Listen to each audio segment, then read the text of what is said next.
Hi, chat. I'm a little nervous, a little excited. I think I rely a little bit too much on my yap ability, the gift of yap, the gift of gab. But I think it'll be all right. Ultimately, I wrote the speech in the car over here. In the car ride. It was a long car ride, to be fair. Thank you. Very long. So hopefully I won't be embarrassing Twitch and my community in the heads. Good evening, everyone. Thank you so much for coming today. We have a very special guest today. He's a live streamer, he's a political commentator, and he's a powerful public figure. Please give a very warm welcome to Mr. Hasan Piker.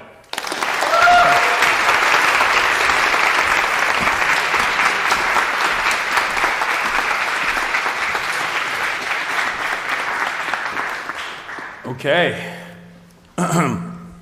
What's up, everybody? I hope everyone's having a great time.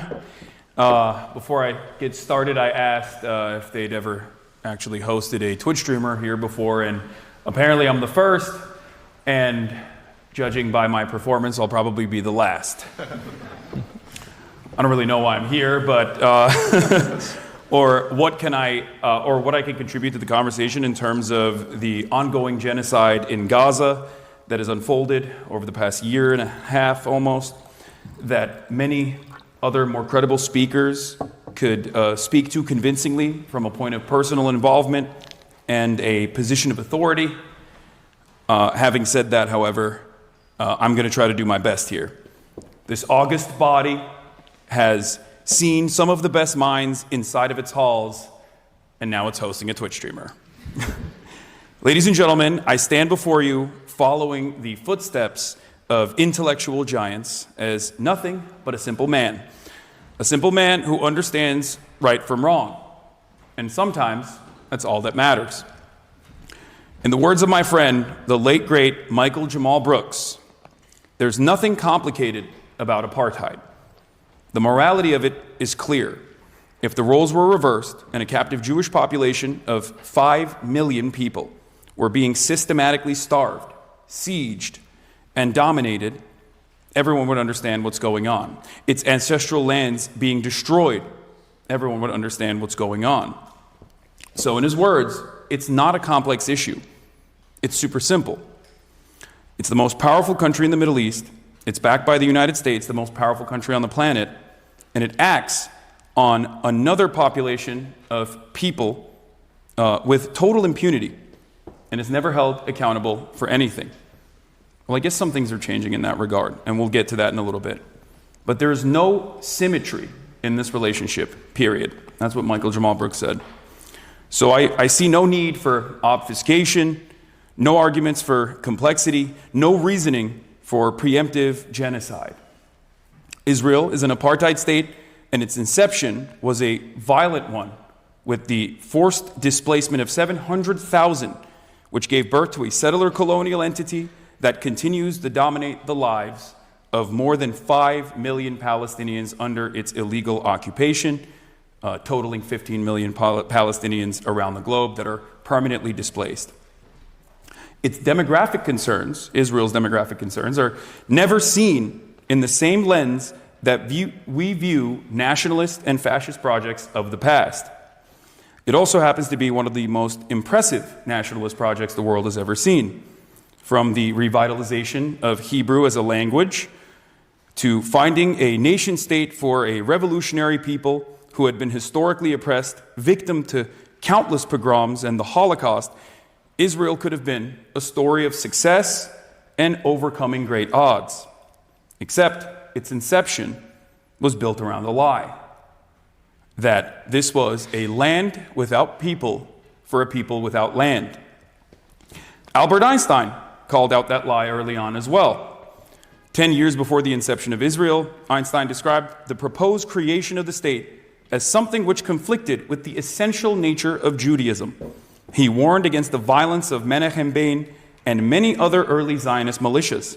In 1948, Einstein and a number of Jewish academics sent a letter to the New York Times to protest against a visit to America by Menachem Begin. Menachem Begin also was never able to actually come to the UK either for his involvement in previous bombing campaigns as well. In this letter, they denounced Begin's Herut, Freedom Party, likening it to a political party closely akin in its organization, in its methods, political philosophy, and social appeal to the Nazi and fascist parties. Einstein understood the dangers that nationalism of this sort presented. After all, he had fled Nazi Germany. Nowadays, this sort of analysis is met with tremendous resistance. Given our comforts living in the heart of empire, we focus more on the feelings of those in the West rather than the violence that our tax dollars are contributing to. But I want to go back to the beginning for a little bit, which helped me understand the ways in which Israel's violence has remained unchecked, especially because the similarities in the contemporary way that Israel has dished out its violence are glaringly obvious.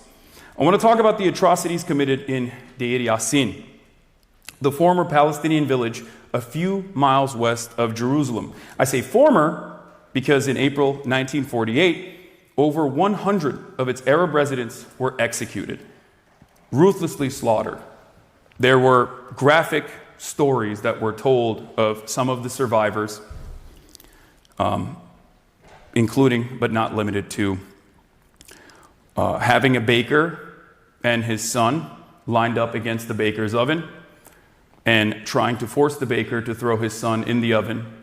And when he refused to cooperate, throwing his son in the oven and then throwing him in afterwards.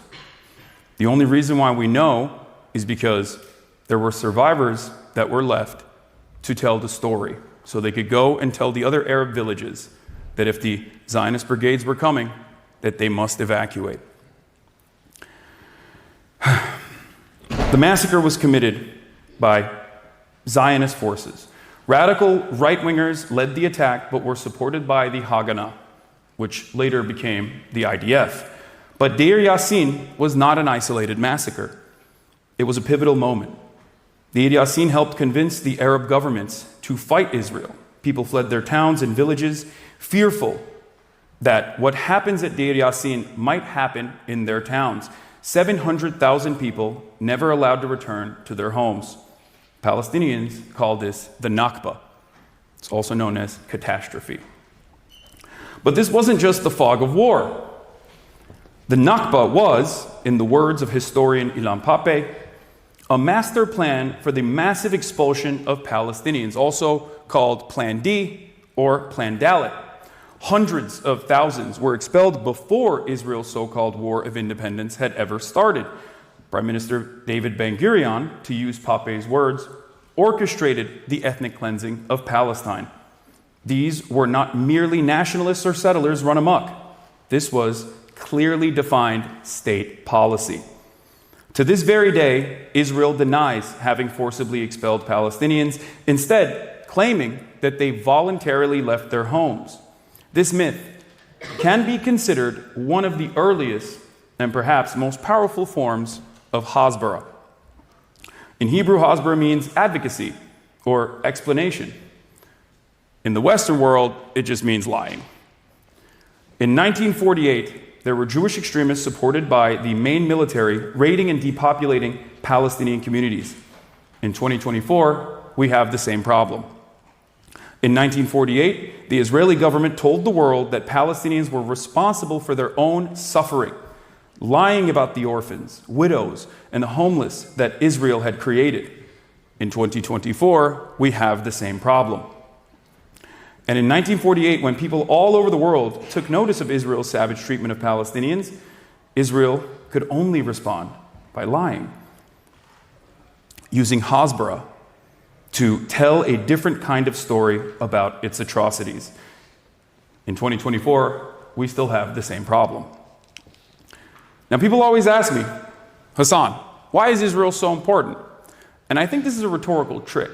Why is Israel's allegiance to America so important? I think a lot of people ask this in earnest, but some people ask because they want me to say anti-Semitic things. They think that I'm going to say, oh, because Jews are powerful, they control the media, they control the government. This is not true. That's not the reason. At this point, at different points throughout time, the story in Israel and Palestine has been more or less the same. But ultimately, Israel has served different purposes for the United States, its primary benefactor. Israel has been our Cold War ally.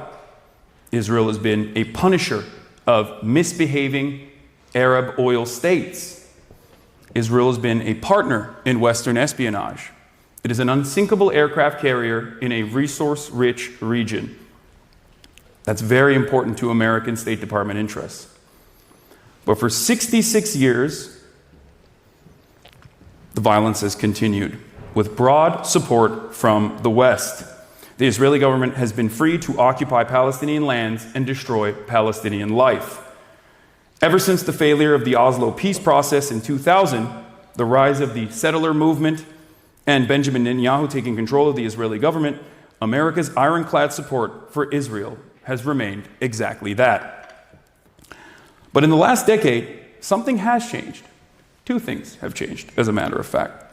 The first is that Israel has totally lost the younger generation. The younger generation of Americans, but also the younger generation of the Western world in general, who are shocked by its policies in occupied Palestinian lands. And the second thing that has happened is that Israel's powerful advocates in US politics and media, the Israel lobby, no longer have a total stranglehold on the left and the right. The media is not as favorable to Israel as it once was. I'm obviously a living, breathing example of this. I think someone like myself would not exist in any other format, in any other medium, in any other time. But that's not the entire story, obviously. I'm not just here to focus on myself and what I do. I think I want to talk a little bit more about the broader picture, the bigger picture. You never could really hide a genocide from the world, but it's especially difficult in the present moment. Every day we are inundated with footage from Gaza of untold atrocities, countless atrocities. We see depictions of the worst that humanity has to offer. We see children in body bags, drone strikes, mass displacement, the horror. We see missing relatives, sick babies, wailing mothers, and so on. This accumulation of this evidence, freely available on today's internet, is what is currently burying Israel in the court of public opinion. It's turning Israel into a pariah state. Hasbara wasn't built to refute this many dead children. Israel was really bailed out in the media in the past because of how slow the establishment press was to recognize the atrocities that are unfolding. It took prestigious outlets many weeks and months to tentatively identify an obvious genocide that quickly came together in a matter of days. Nowadays, you learn about the gruesome conditions of Sde Teiman, a concentration camp, or quadcopters sniping children, or broadcasting the sound of children crying for help to lure out unsuspecting Palestinians with the express purpose of murder, months before it reaches the headlines of legacy publishers in the West.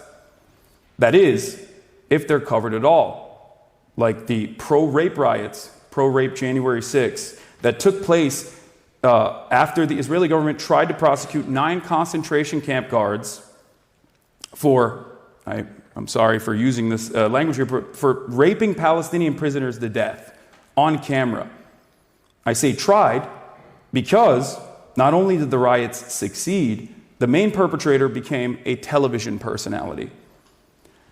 And so we have learned since October 7 that Israel can conduct such wide-scale atrocities, killings, kidnappings, and bombings and expulsions, even without its usual PR shield, so long as its actual political shield in Washington holds up, as well as the Iron Dome. Now, there is a subtle but horribly corrosive effect that this has had on how people understand the world around them. At the very moment when fact-based reporting and serious journalism is most needed in this time, people are distrustful of the news.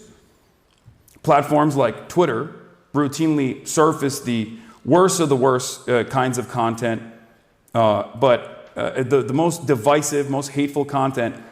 But Elon Musk is not the only person responsible for this. And I hate Elon Musk, okay? I hate Elon Musk as much as you guys hate Oxford College. I heard that if I say that, I'll get some applause breaks there. So that was my exit ramp. But it's not just Elon Musk, it's not just Twitter. It's happening all around. Young people, men in particular, who don't have much education or literacy skills with no hopeful prospects of the future are being propagandized by waves of right-wing influencers who have never had megaphones this loud. Although this issue most often gets brought up in the context of the 2024 election and Donald Trump, there's more to this. I think it's important to connect it to Palestine as well. These are forces who want to normalize the current levels of violence and to convince people that actually it's good to be this bloodthirsty. While it was Joe Biden who gave Israel the blank check with which to commit a genocide, that decision has created an entire galaxy of right-wingers who are actually in position to cash it. And cash it they are currently. If you've seen the Donald Trump cabinet picks, you know exactly what I'm talking about. The traditional forces that could keep this kind of thing in check, particularly in politics and in media, are unfortunately weak. And they're getting weaker by the moment. They're out of power. They're broke. They're technologically weak. They don't understand the space. They don't understand the online content creation sphere. And I feel like they've, most importantly, with their coverage of Gaza, discredited themselves to an entire generation. It seems right now that those people who genuinely desire for a better future, who want an alternative to the genocide, will have to start looking amongst themselves, looking within themselves, their friends, and away from the mainstream if they want to help bring something like justice into the world. So I stand before you as a man who simply wants some semblance of justice for the Palestinians. I urge you not to lean into nihilism and succumb to helplessness, because you do not need the academic pedigree to know right from wrong. All you need is your moral compass. As someone who has seen the Palestine question evolve over my past 10 years of public advocacy, I never would have imagined international organs demand legal restitution from America's most valuable asset. After all, there are decades where nothing happens, and there are weeks where decades happen. Thank you.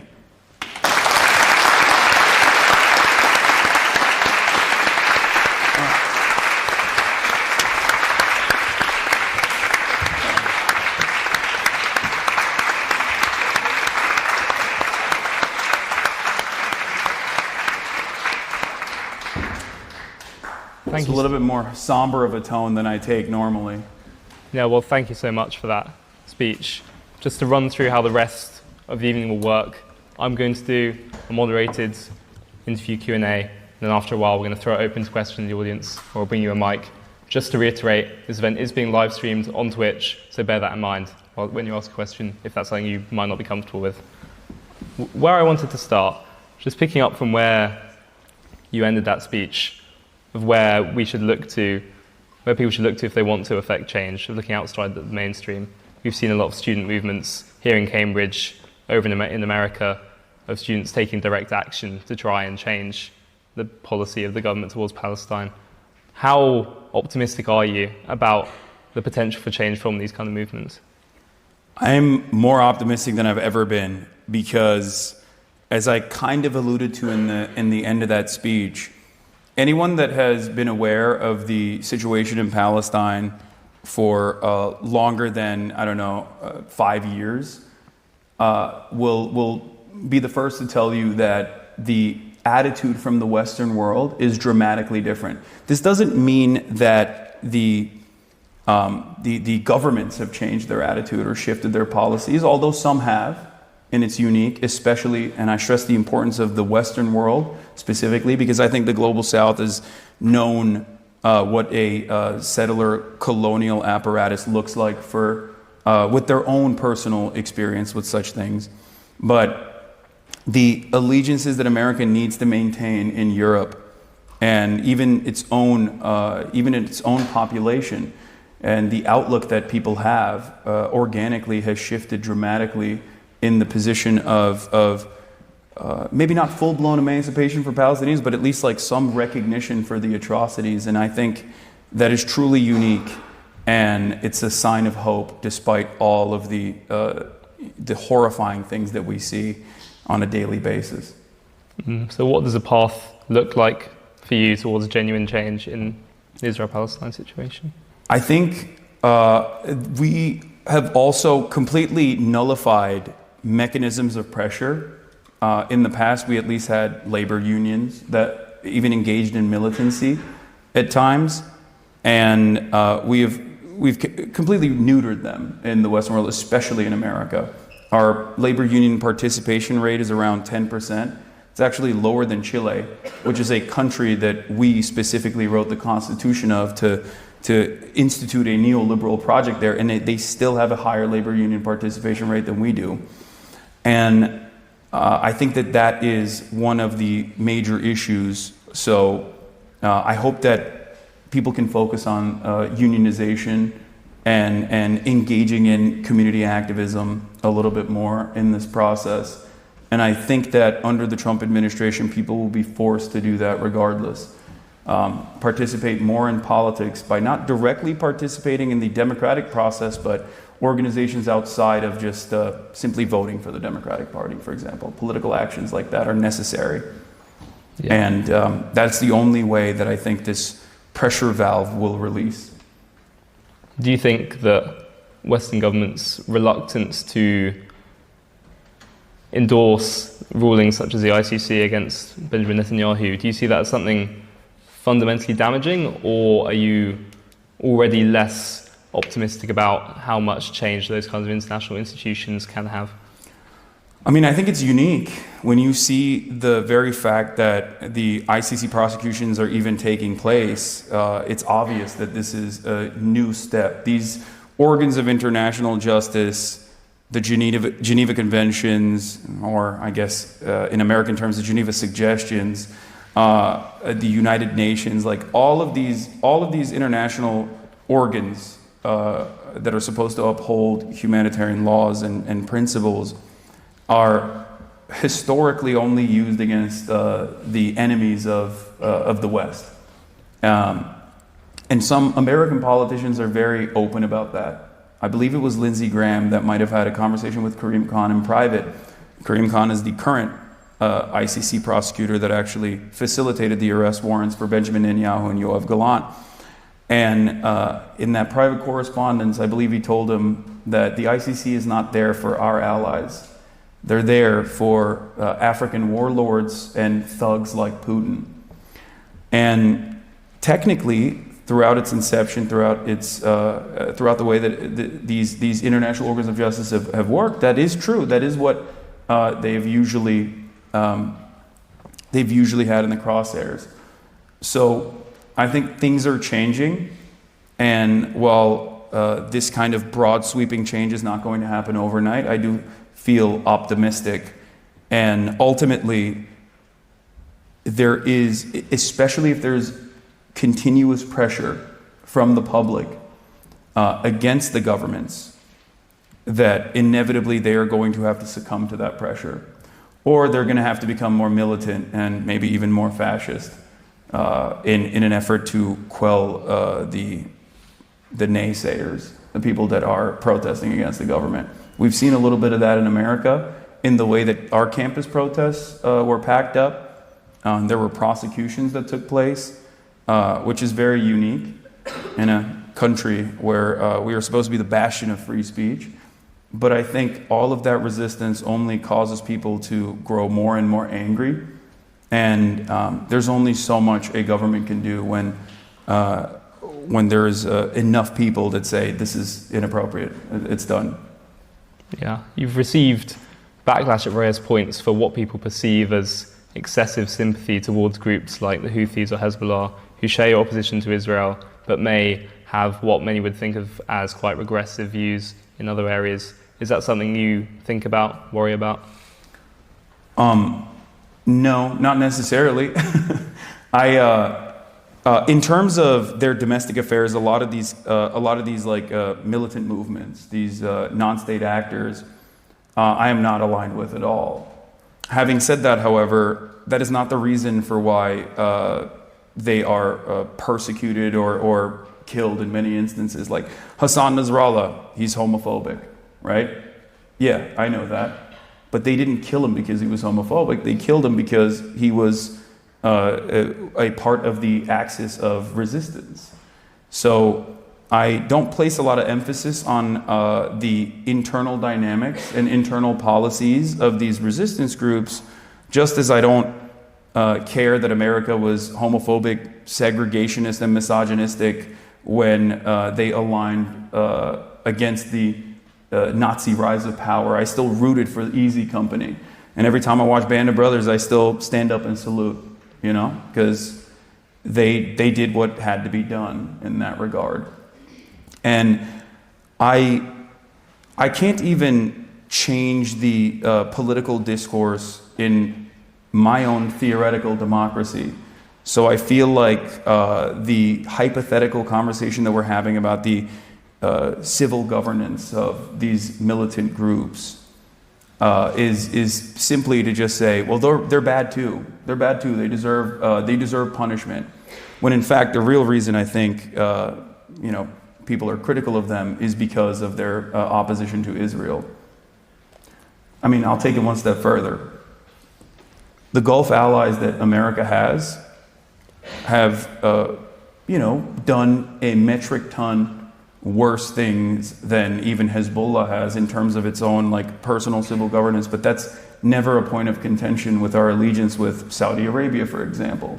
That's unconditional. That allegiance happens because they are a very valuable asset in the region. They're a client state. We give them unlimited weapons. They sometimes use those weapons on Yemen. And that dynamic is never called into question because I don't think that honest State Department employees care about that. They care about their goals in the region. Aside from domestic political change in the US and across the West, what do you think a permanent, stable solution looks like in the area that is currently now split between Israel and Palestine? So this is, I have a rather controversial opinion on this, I guess, but I take note from the likes of Avi Shlaim, who have also evolved in their understanding of Israel-Palestine and have found themselves in the one-state solution camp, and I'm definitely there as well, because the settlement expansion project that happened, that coincided with the so-called peace process, made a two-sovereign state solution virtually impossible. Either you have to forcibly expel 750,000 settlers from both occupied East Jerusalem and occupied West Bank, which is not only impossible, but would be very violent.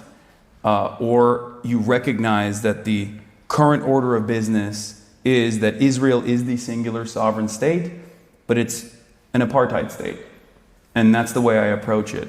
I believe that Israel must dissolve its apartheid and offer citizenship to every single Palestinian, equal rights, equal representation, and become a secular democracy. Israel cannot maintain its demographic concerns. Because what are demographic concerns at the end of the day? I mean, we have demographic concerns in America, but we know exactly what that means when a white supremacist says we have demographic concerns in America. But that calculation is so different when it comes to Israel. Israel's demographic concerns are not seen in the same lens of ethnic and religious superiority implemented by one group and completely dominating and subjugating the outsiders in a similar vein as Nazi Germany or even apartheid South Africa did. It's seen as a mechanism of defense. We have security concerns. We have to have a demographic majority. I can't think of another state that is in the comfortable bosom of Western empire that openly states in its laws that they have to populate certain areas with a certain percentage of Jewish people or any number of any kind of ethnic group. It doesn't have to just be Jewish people, but that is the reality for Israel. So I think that's old school politics, and I think it has no place in the modern world. Just to touch on something else you brought up in your speech, social media. Do Do you think that is something that has fundamentally changed politics, sort of the democratization of information, or do you think that it's the same dynamics playing out over a new medium? I think it's fundamentally changed politics, sometimes for the good and oftentimes for really awful purposes.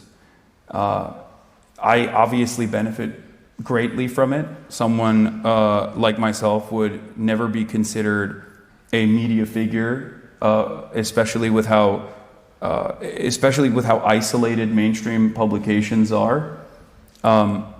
I feel like I do not fit in the boundaries of permissible speech in mainstream politics and mainstream political discourse.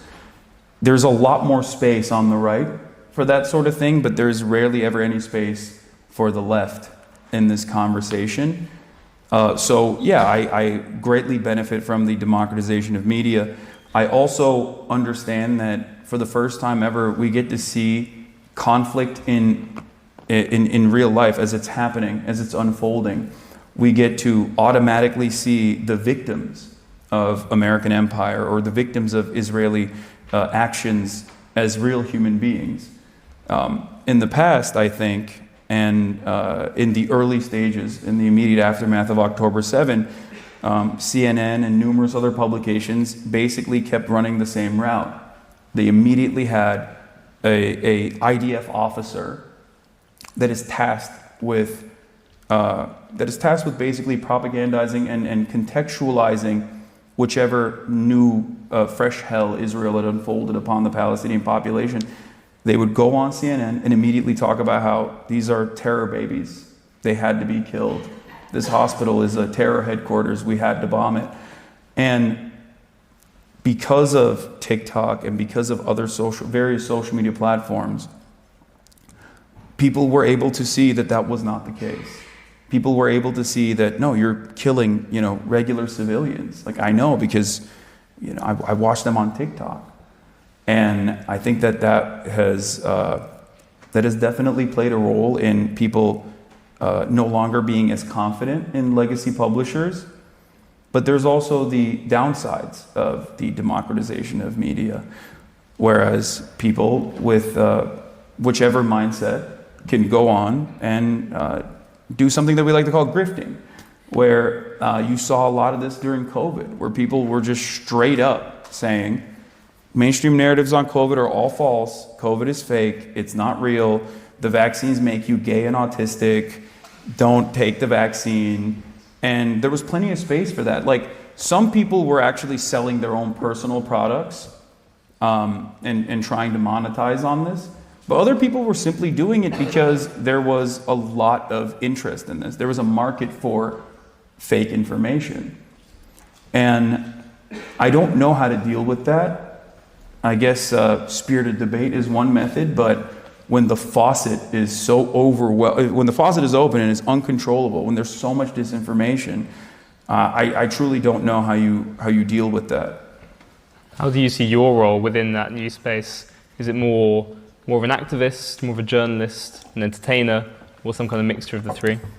I would say a mix of the three. I don't call myself a journalist. I'm a political commentator.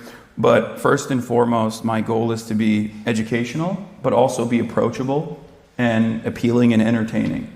So I try to make things, I try to make certain subjects that are otherwise complex easier to understand and also entertaining. That's the value I think I provide, and urge people to take action as well, whether it be going to a campus protest, or whether it be unionizing their workplaces, or whether it be joining a local organization. And many members of my community have gone out and done just that. Some have actually gone into local office as well. But outside of that, I also try to combat the misinformation as well, because there's a lot of that out there. I try to hold people's hands through the process of looking at the news. I look at it with a critical lens, and I try to explain to people the biases that certain outlets might have in favor of a particular direction. Omitting key details, burying the lead, Something that a lot of people, I think, are now familiar with is passive voice. This is something that Americans, at least, are very knowledgeable on. Whenever there's any instance of police brutality, the media always makes it seem as though this chaos unfolded on its own. I think mainstream press has utilized the passive voice for all actions that Israel is engaged in as well, quite a bit. Bullets enter the leg of Palestinian. Like, who shot the Palestinian person? Like, how did we get here? I try to explain to people why there are some editorial controls in this regard. But ultimately, I rely heavily on mainstream reporting. I have wonderful friends in these institutions, these outlets that do a tremendous job, and I still greatly value objective news reporting. I wouldn't be able to do what I do without it. Yeah, no, it's very interesting what you say about the passive voice. We actually had the head of the BBC here a few weeks ago and asked him about that, and it's obviously something they think about, but it's obviously up to you how you interpret where that comes from. You did an interview actually on CNN recently where the concept of you being the left's Joe Rogan was brought up, which is something you're quite dismissive of. Yeah. Because you think... Because I'm not bald. That's what it is. That's the only difference, of course. You think it's more about policy. It's not about the left finding a Joe Rogan figure. It's about the Democratic Party changing its policies. Yeah. Do you think is that the right kind of analysis we should take when looking at Donald Trump's election victory, as opposed to policy over sort of the more ephemeral stuff, the media communication? Yeah, I think absolutely. I think Donald Trump represents a shift in attitude towards these institutions that people are obviously very upset about. And one of the major gaps in communication for the Democratic Party was their position as the defenders of American institutions. And it's very obvious, and this is maybe a little bit scary to contend with, but Americans don't care about these institutions. They don't give a shit. They just want the price of eggs to go down. They want housing to be more affordable. And if one side is at least looking at the anger and frustration that people have and saying, you're angry and you're valid to be angry, and you're angry because of marginalized people, you're angry because of the establishment, you're angry because undocumented migrants have actually taken your social safety nets, and the other side is simply saying, no, you shouldn't be angry, things are good, it's a vibe session, the economy is actually not that bad, shut up. You had marginal improvements in your life, why are you complaining? Then yeah, people are going to be like, I'm angry, and that guy at least recognizes that anger. And I think that's what Trump did very well. It wasn't because he's like, he's a policy wonk or anything, of course not. But at the very least, there was a recognition of the frustration that people had. And then he was able to channel that anger and frustration at appropriate targets that especially in a country like America, have always been under attack regardless. And that's what's very frustrating about this process, because Democrats should technically have the right solutions to these issues. But if they also are zealots in terms of advancing this neoliberal project, this third-way neoliberal attitude unconditionally, yeah, they're going to end up losing over and over again to increasingly more right-wing charlatans like Donald Trump. Yeah, I know there's a lot of commentators around the Democratic Party and sort of observers here in the UK who would question that characterization of the Biden presidency in particular as unmitigated neoliberalism. They would point to, the Build Back Better Act, the Inflation Reduction Act, the infrastructure spending, the student loan stuff. They would argue, there's an argument that exists that Biden did all that and he still lost, so why does it matter? Why do you think that's wrong? I think that's wrong because this is something that I saw on Twitter that is just like has burned into my consciousness at this point. But if you see a homeless person and you chuck 2 pennies at them, technically their material wealth improved by 2 cents. They had 0, now they have 2 cents. But the homeless person yells back at you, says, fuck you, throws the pennies back. Why is the homeless person angry at me? I actually improved his material wealth by a dramatic percentage. I don't understand. Why is the homeless person so angry at me now? That is the way that the Democratic Party operates. When I say we need broad left-wing populism, I'm not talking about like a technocratic approach that will maybe unfold a decade later. I'm talking about real, genuine, immediate change. Like Kamala Harris talked about building 3 million housing units.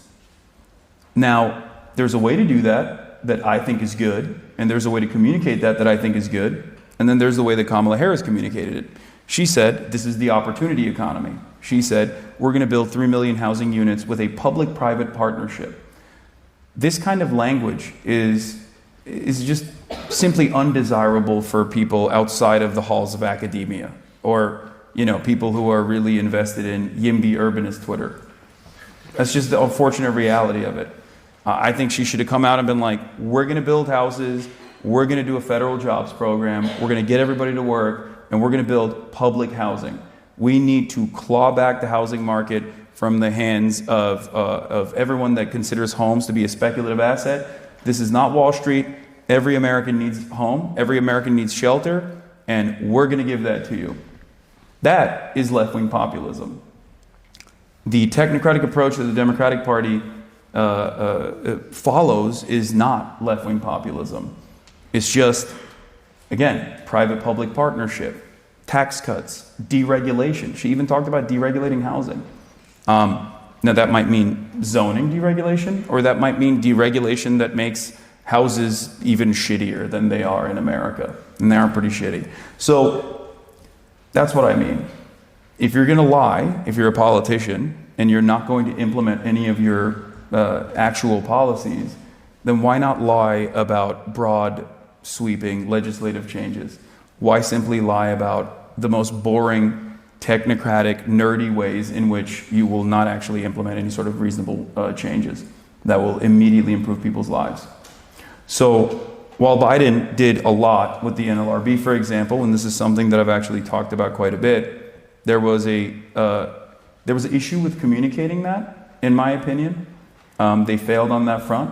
Republicans campaign every 4 years, or Republicans campaign every single day for 4 years straight. Democrats only campaign once every 4 years or once every 2 years when they remember there's an election. And so on that front, they didn't even do a good enough job of like communicating what these changes were that they had implemented. They constantly got held up in their own internal strife with the likes of Joe Manchin and Kyrsten Sinema that actually undermined some of these bills. They were too procedurally invested in the Senate parliamentarian. There was supposed to be a bill that was going to pass with a simple majority that would have tacked on a federally mandated increase in $15 minimum wage. The Senate parliamentarian said no, and the Democrats went, what are you going to do? It's the Senate parliamentarian. She said no. Okay, fire her, and then hire a new Senate parliamentarian. That's precisely what the Republicans had done under Dick Cheney, under the George W. Bush administration. There is no reason to hold up these procedures, and there's no reason to claim that you are the institutional norm defenders when in fact you have no respect for these institutions at the end of the day anyway, and you know for a fact that the Republicans are always going to violate those norms and violate these institutions in an effort to get whatever their agenda is across. And Democrats don't do that. They don't fight. And I think that people have lost confidence in them as well because of this. And they have a long way to go, I think, to recreate that trust in them. Thank you. As we are here in the UK, I thought I'd ask a question about British politics. Love that.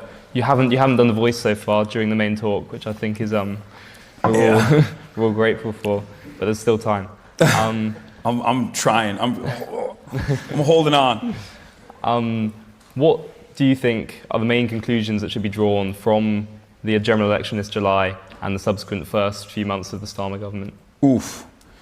I said this originally. Obviously, Keir Starmer, also known as Keir Stalin, he was slated to win. The Tories had the incumbency disadvantage that everyone experienced all around the globe, pretty much, with the exception of Mexico. And he was going to win regardless. But I was very worried, and I think my predictions are coming true already, that his approach to fixing all of the problems that England and the UK is experiencing was not enough. There was another side of this conversation that didn't get as much coverage, I think, even in America, the Reform Party's movement and how successful they were. I think that's terrifying. And now it seems Nigel Farage is a more popular figure than Keir Starmer already. And I said at the time that if Keir Starmer does not, immediately work to fund the NHS and really hire a lot more people and fix public transit and try to fix the housing market in the UK, the Reform Party is going to come in inevitably and sweep. And I'm afraid that is the direction that you guys are heading in.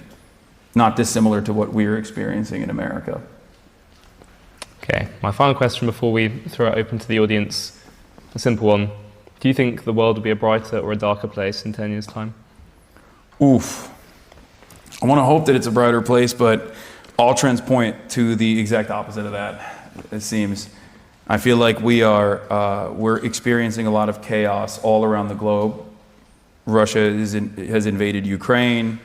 Now they're talking about potentially North Korean troops that might be deployed. Obviously, Israel is pummeling Gaza and is slated to permanently annex North Gaza. They're still bombing Lebanon as well. There's a lot of back and forth happening there, despite the fact that there was supposed to be a ceasefire with specific carve-outs that allow Israel to continue bombing Lebanon and killing Lebanese people.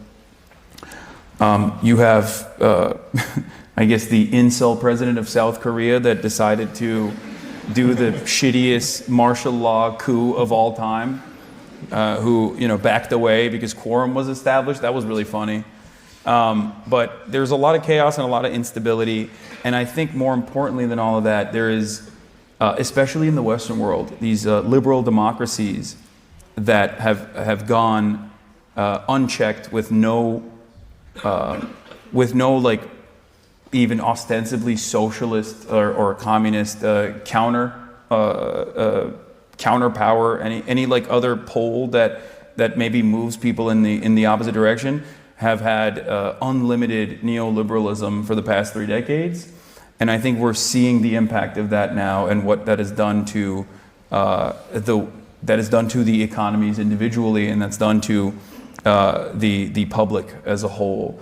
I think that a lot of people do not have a lot of optimism for the future, especially our generation and younger, and the economic anxieties that they experience, if left unaddressed, if left unexamined, is going to continue building the otherwise nascent fascist movements that we've seen in many Western European nations and even Eastern European countries as well.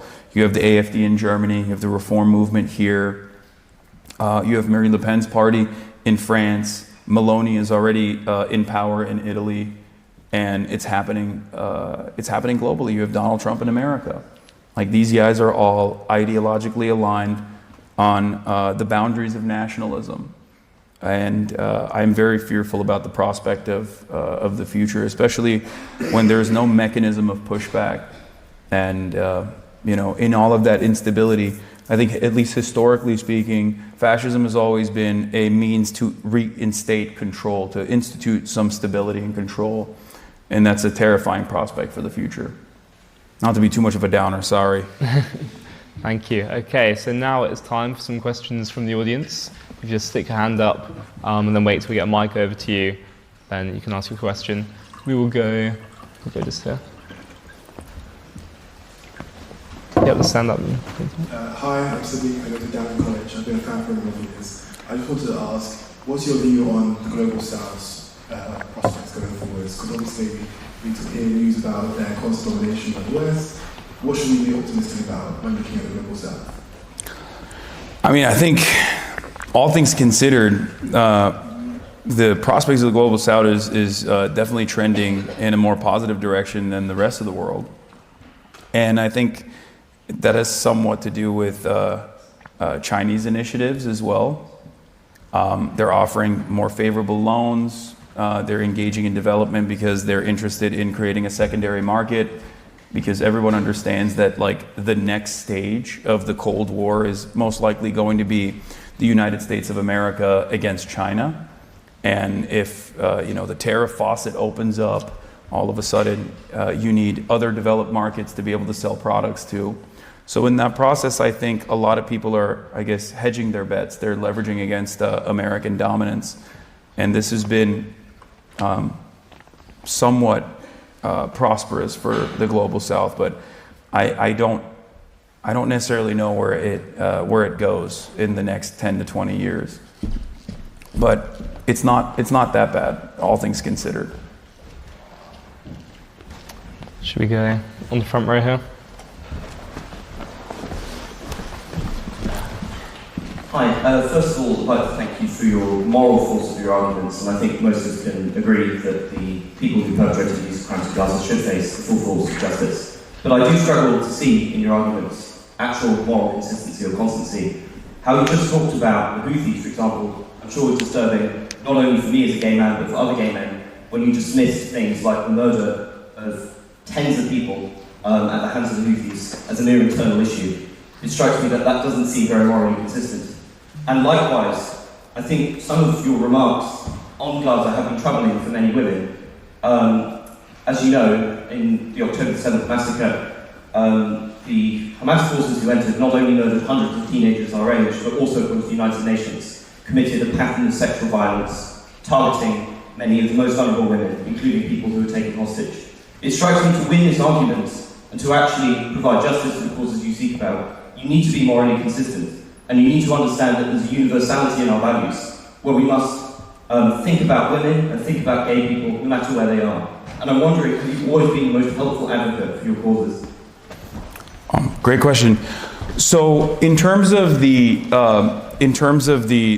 sexual violence, I've never denied it, and that there are definitely people that have clipped things out of context to make it seem as though I have. But my approach on this has always been consistent. Whether it be the Ansar Allah administration and the violent actions that they take against the gay Yemeni population, or whether it be any sort of sexual violence that anyone has been victim to, I think that is completely unacceptable. There is no world in which that I would say that the perpetrators of such crimes should not face any justice whatsoever. I think that I simply look at historical reference points such as like the Nat Turner Rebellion, for example, or the Haitian Revolution, or even the many acts that the ANC's militant wing engaged in the struggle to abolish the apartheid in South Africa. And I recognize that when the dust is settled, those historic wrongs must be accounted for, but the much larger problem here is still always going to be the maintenance of the apartheid. So it's not necessarily that I dismiss these acts. It might come across as dismissive, but the reason as to why I cover it in the way that I do is because I understand that there is still a much greater problem, and I consider many of the ways in which people bring this up to be, I wouldn't say whataboutism, but to serve the purpose of deflecting the attention away from Israel's actions. Does that make sense? Shall we go right there in the third row? Yeah, you. Yeah.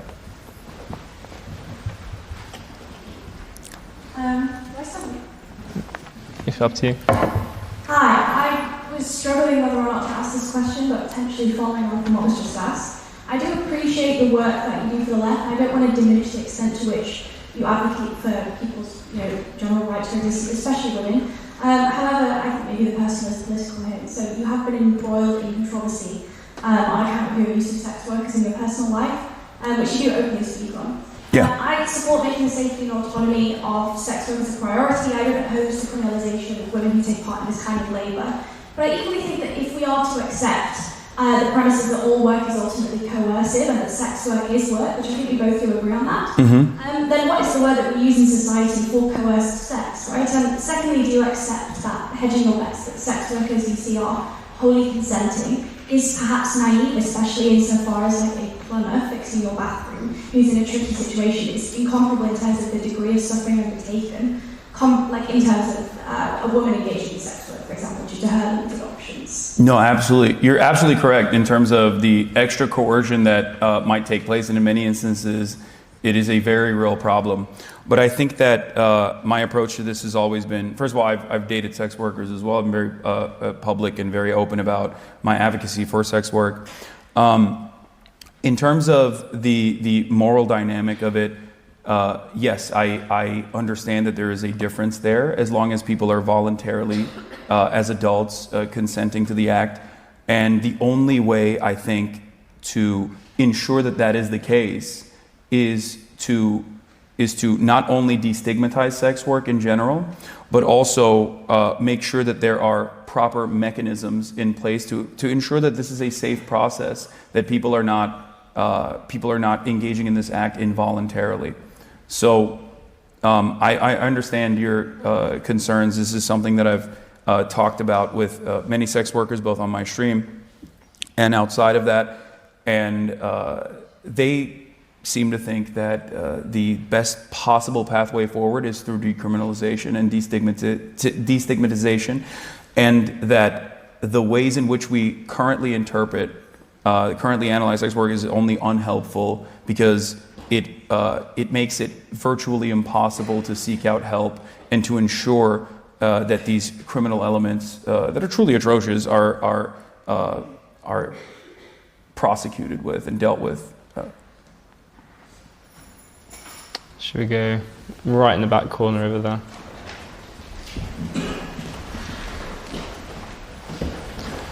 Trinity College is the largest and by far the richest college at Cambridge. It built over £2 billion worth of wealth through all the nefarious means you'd probably expect, including continued investment in arms companies like Elbit Systems. After student pressure and protest last year, the college pledged to divest. In October, the college broke that promise, backtracking with the master saying that they regretted creating hardship funds for students affected by conflict. My question, given this, is, as a student at that college who has been involved in organising direct action, I have been staggered by the apathy of my peers. How can students encourage other students to use their voices to pressurise the institutions in which they exist? And how can students stave off demoralisation when shouting at ears that seem not to be listening? Yeah, that's a tough one. So I think that you have to see the successes that you have gained through direct participation and direct action, such as the college encampments, and keep the pressure as best as you can, and continue the struggle, because at the end of the day, there's only so much pressure that these institutions can withstand. If there is more and more protests and more disorder, civil disobedience, campuses are inevitably going to have to buckle. And there are many different examples of success in this regard. There is a lot of academic divestment that is occurring already. But I'm sorry to hear that Trinity College went back on their promise and is continuing to I guess fund Elbit Systems. It's a truly heinous company. Shall we go right on the back row there? Hi, thank you. You've kind of previously made comments about streets soaked red in the capitalist flood of landlords. In an era of really endemic political violence, where in Britain we've seen two MPs killed in the last 2 years, do you think that's kind of a constructive way of bringing a left-wing position or kind of criticising capitalism and the role of landlords into this discourse, or is it sort of something you can say from behind a camera that actually has real consequences but doesn't actually make kind of the impact that you'd hope to make? I was talking to a landlord when I had that conversation, and I don't think that he had an issue with it. He knew that we were messing around. But given that this is what now 6-year-old conversation that I had with a landlord friend of mine at the time, yeah, I wouldn't take that too seriously.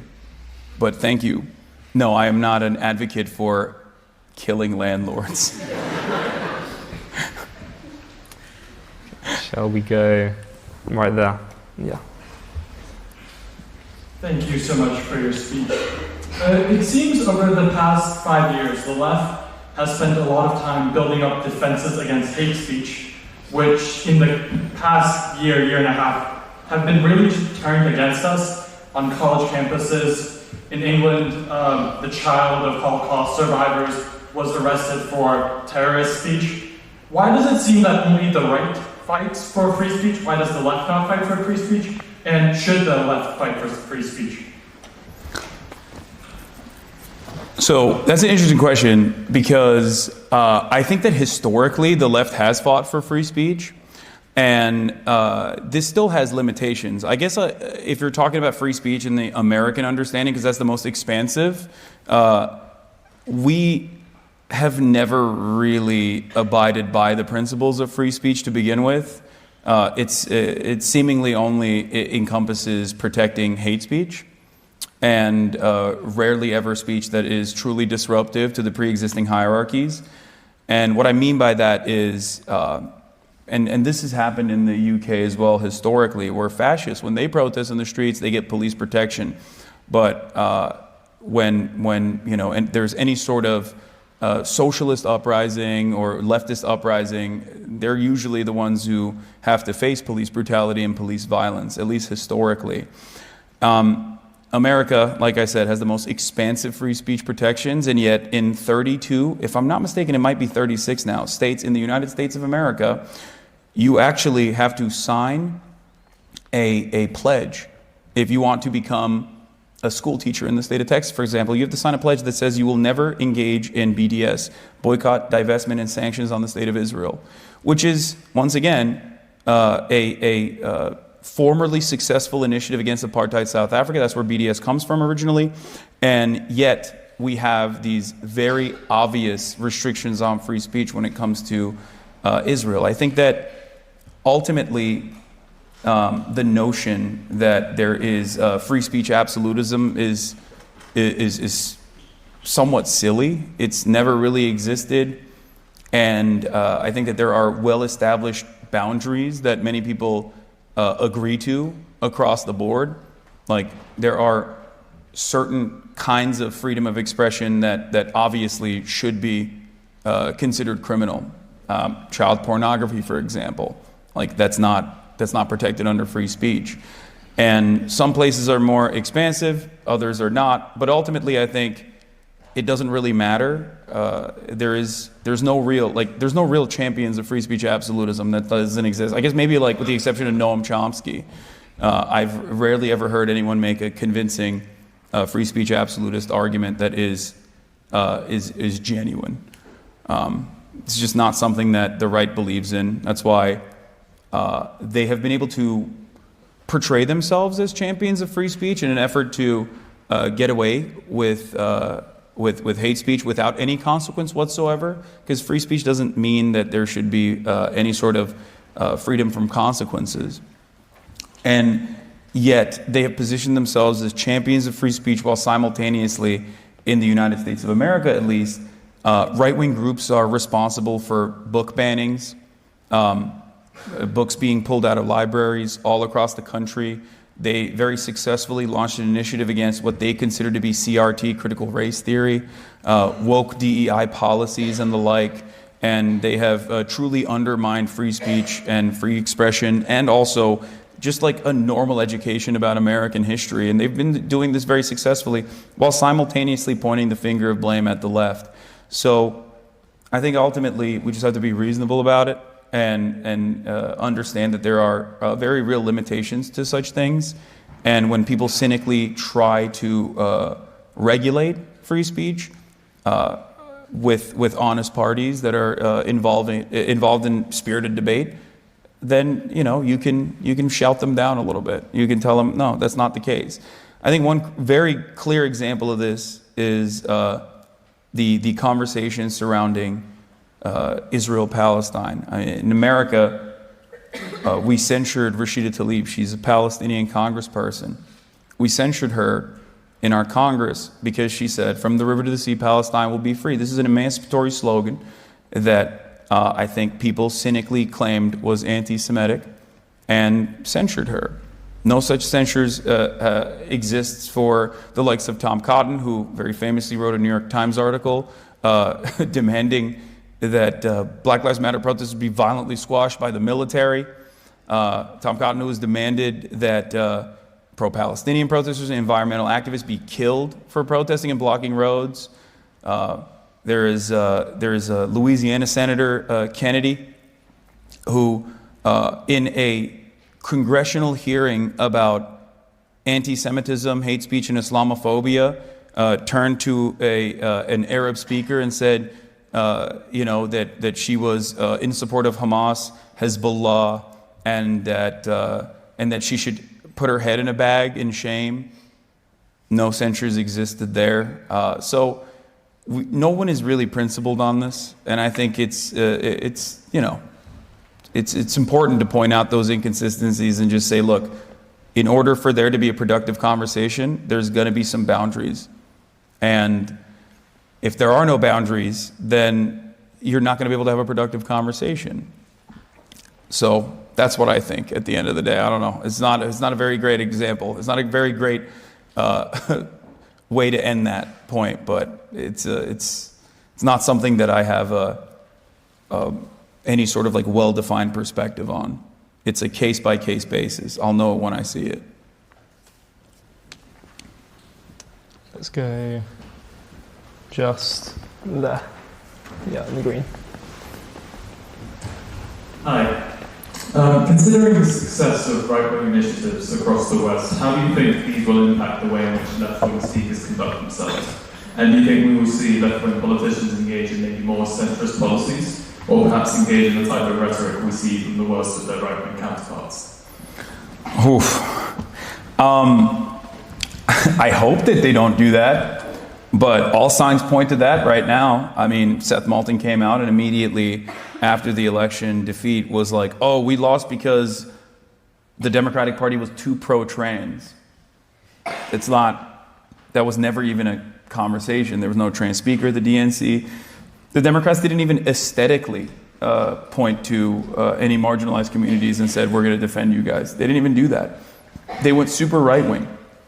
And it seems like they are more comfortable capitulating to right-wing framing on issues like we saw with the conversation surrounding undocumented migrants and what to do. America is a nation of immigrants. The reason why we have not fallen in the trap that many developed countries have in terms of their population growth stunting is because of the unrestricted immigration into the country that has kept the nation young. And yet, the Democratic Party this time around did something that I truly consider to be unconscionable, where they caved on the right-wing framing on this issue and basically admitted that undocumented immigrants constitute a national security threat. So if they go in that direction, they're just going to keep losing as the right continues to increase the stakes. Because there's no world in which you can outflank the Republican Party on hate, on bigotry. That's their territory. That's the comfortable space that they exist in. So they're just going to keep upping the ante, the right is, as the Democrats try to catch up and make a fool of themselves. And even if they were to be able to successfully, capture the attention of white nativists who want this kind of anti-immigrant agenda, do we really want that, is the question that Democrats should ask themselves. Let's go right over there in the third row, in the pink. Hi guys, I just wanted to ask, since you're known for blending humour with serious political discussion, in your opinion, what is the role of comedy and satire in shaping political views? And how do you prevent this from possibly undermining the gravity of the issues you're trying to address? Ooh.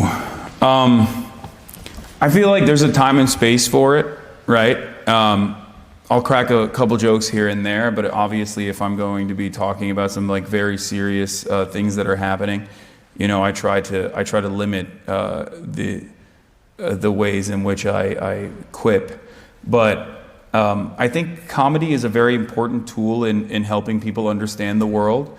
Good comedy, specifically comedy that punches up, exposes the idiocy of normal existence, and has the capacity to undermine pre-existing social hierarchies that we take for granted. So I value it quite a bit. But you know, there's a time and place for it. I think that there are certain things that I guess the higher the stakes get, the trickier it gets to be able to truly find humor in otherwise very humorless situations. And a good comedian can take that and find humor in it, whereas many who don't actually end up, I think, coming across as though they're reactionary. This is a problem that happens a lot. Comedians test their bits. If they want to be edgy and they fail and they bomb, they come across like they genuinely believe these things. These are firmly held opinions. That's what it comes across as. And it's I try to be as unrestrictive as possible and as understanding and as charitable as possible to people who are trying to make other people laugh. But having said that, I think it's both a very important tool and maybe sometimes something that has no place in certain subject matter. At least I'm not well equipped enough to be able to make jokes about certain things. Okay, I think we've got time for a couple more questions before the end. We'll go there in the here in the college buffer. Yeah.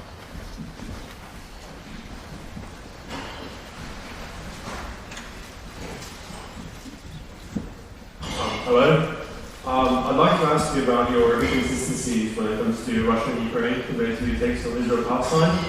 You talk a lot about displacing the Palestinians, which I agree is a horrible act, but when considering Russian annexation of Ukraine, you quote say, "It boggles my mind that Crimea belongs to Ukraine." And when you talked about Crimea's who should own Crimea, you said that Ukraine was like, "We'll just stick to that to Mongolia," I think. No. I said Crimea belongs primarily to the Tatar population, which is historically... Greece, Russia... I said Greece. I said Turkey and Greece. That was a joke. I don't think, for the record, I don't think Crimea belongs to Turkey. Just so you understand. Maybe you didn't get it. But I don't think that that's valid. And the other question... Go ahead.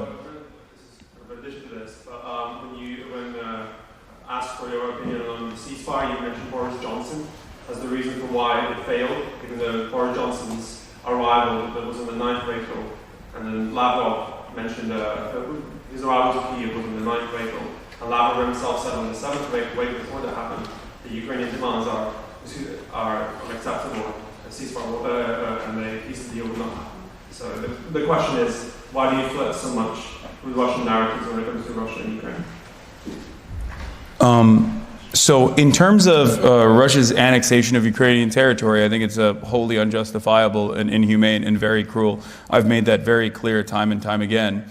As far as the ceasefire negotiation, I believe you're talking about the 15-point plan that was discussed in Antalya, if I'm not mistaken, at a time when Ukraine had maximum leverage in comparison to where it is now.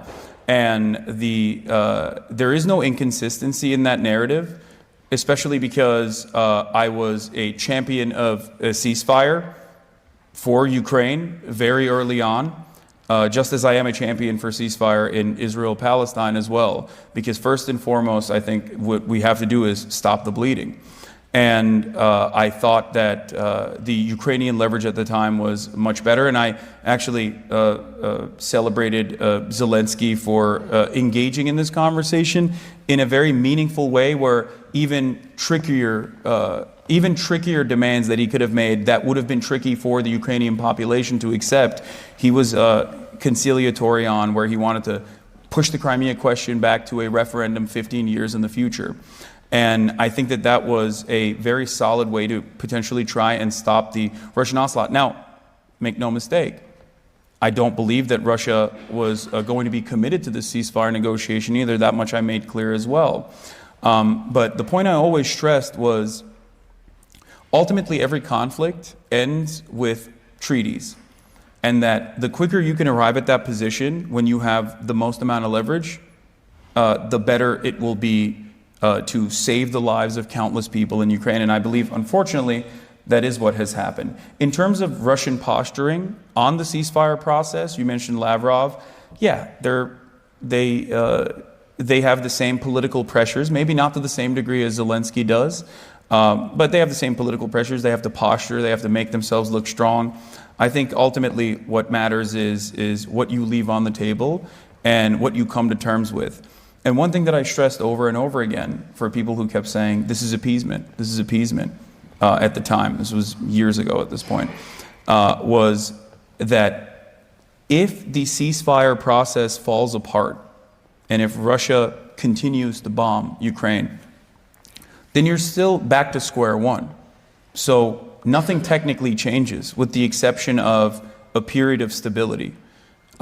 So I am always going to be in favor of trying to maintain any sort of treaty or any sort of ceasefire in general. Same with Lebanon and same with Gaza. So I don't think it's inconsistent at all. Okay, and we will take one final question. Let's go right all the way at the back in the corner over there.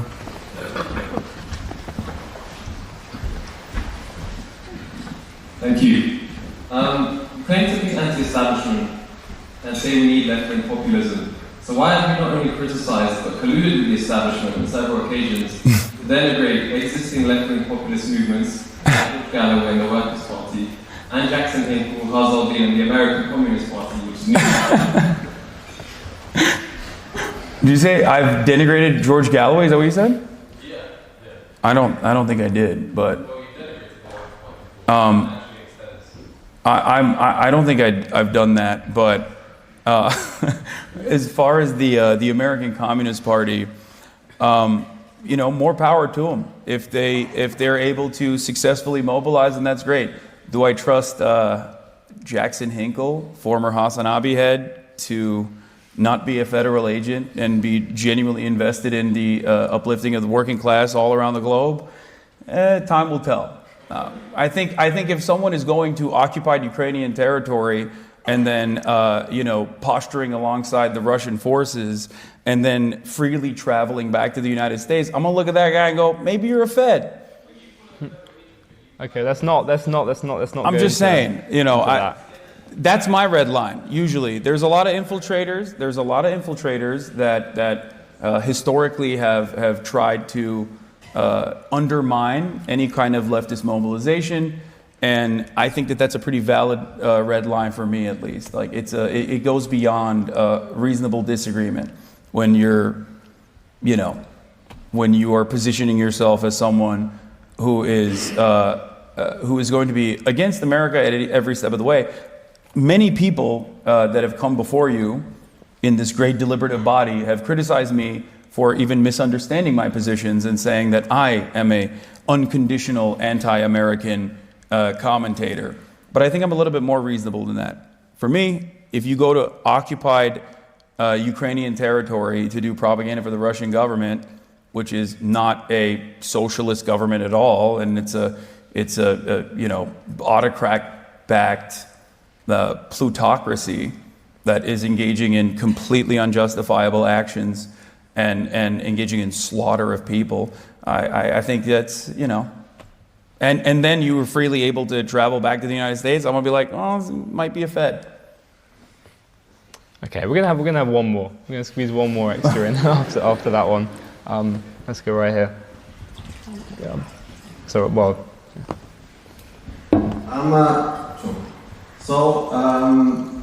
Talking about all these different issues, I want to head to another issue which I find particularly interesting. You're widely considered champion socialists across both aisles. And I saw that you were traveling here on first class when you came to the UK. Me personally, I never went on first class. I hope you had a comfortable travel.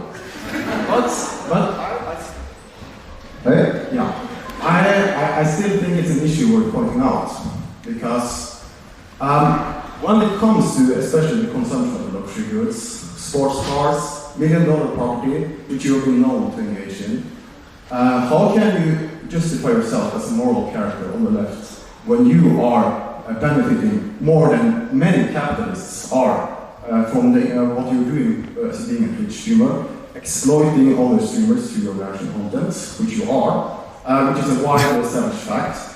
They're socially necessary every time, considering what you earn. You put in that much effort as the other streamers that you're engaged, reacting to. And furthermore, when it comes to... Can we keep it brief if we can? When it comes to the consumption of luxury goods, what do you think Marx, Lenin, Rosa Luxemburg, Liebknecht, what do you think they would say about this kind of new brand of socialism that you represent? Which is, by any measure of it... I think we're asking the same question here. I think that you are... We're very short for time, please. To real societal revolutionary change, because you are no more than a cafeteria. Okay. Thank you for the question. I don't know how familiar you are with Karl Marx, but his bestie literally had a factory, so I don't think that he had that much issue with people that came from means. But having said that, however, I do think that it's a good point. What you rise is the point that you brought up, that socialism is about being in a poverty cult or living an ascetic lifestyle, is, I think, pure reactionary garbage. The entire purpose of socialist movements is to allow people to have their own individual freedoms, to have autonomy in their lives, to be able to have some semblance of workplace democracy so they can experience these freedoms and feel like a fucking human being. And that is what I practice, and that is what I preach as well. I have a cooperative in the way that I have my own podcast is Equal Say, Equal Pay. My producer, March, is sitting right there. Makes a lot more money than the average Twitch streamer does, as a matter of fact, for that reason. And I'm a truly fortunate person. I'm truly fortunate for being able to find such success in this field. As far as the accusations of exploitation outside of participating in capitalism, which is impossible to avoid unless you go and, I guess, live in the woods and make your own axe and cut the trees down and build a home for yourself that way, it's impossible to avoid capitalism. That's why most socialists will say that there's no ethical consumption. As far as like my glamorous lifestyle goes, these are voluntary subscriptions that people choose to sign on for. I've told people time and time again that they do not have to subscribe to me, but if they want to, they can. Back in the day, it was to avoid the top of the hour ad break. I don't even serve ads anymore. I do a decent amount of fundraising on top of that, even though I don't think that philanthropy is socialism. I don't think that it works that way. And I work with labor movements in general. I'd say that someone of my level of wealth or my level of means is perfectly valid and perfectly appropriate. You might consider that to be self-serving, but I don't. And it's never been something that is inconsistent. When I was broke, I advocated for the same exact things that I advocate for now, and people would say, you're just jealous of the wealthy. Now that I do have money, people say you're a hypocrite.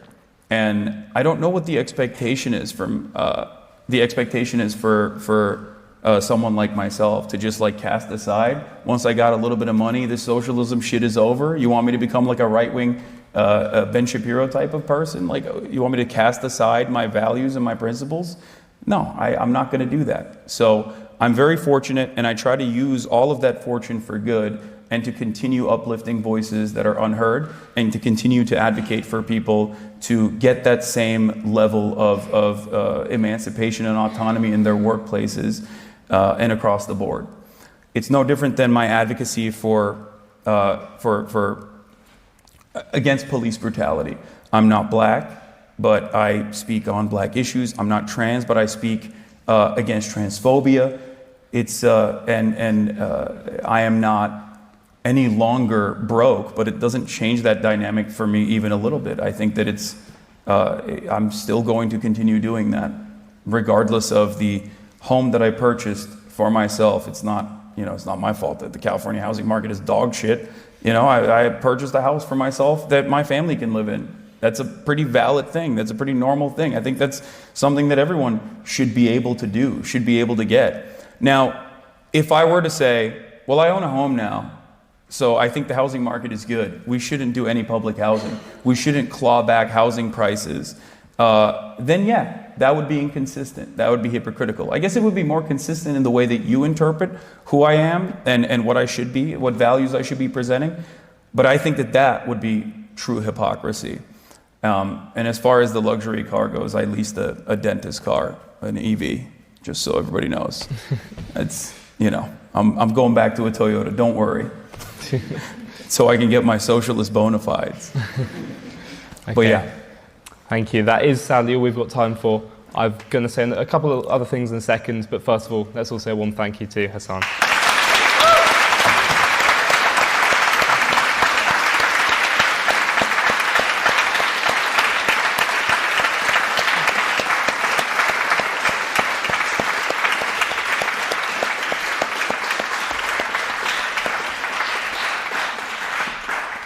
So for those of you in the room, tomorrow we will have our final debate of term on the motion, this House believes the West is hypocritical towards China. For those of you watching online, we are the Cambridge Union. Find us on Instagram and YouTube for so much more. It's great. For those of you who have signed up for the meet and greet, that will be upstairs in the library. You will have got an email. There is only people who've got the email can come in, so please don't come along unless you have received that. There was a ballot on our story. So if you just remain seated whilst me and Hasan leave the chamber, and if you are in the meet and greet, then come upstairs. Thank you so much for coming. Thank you for having me, guys.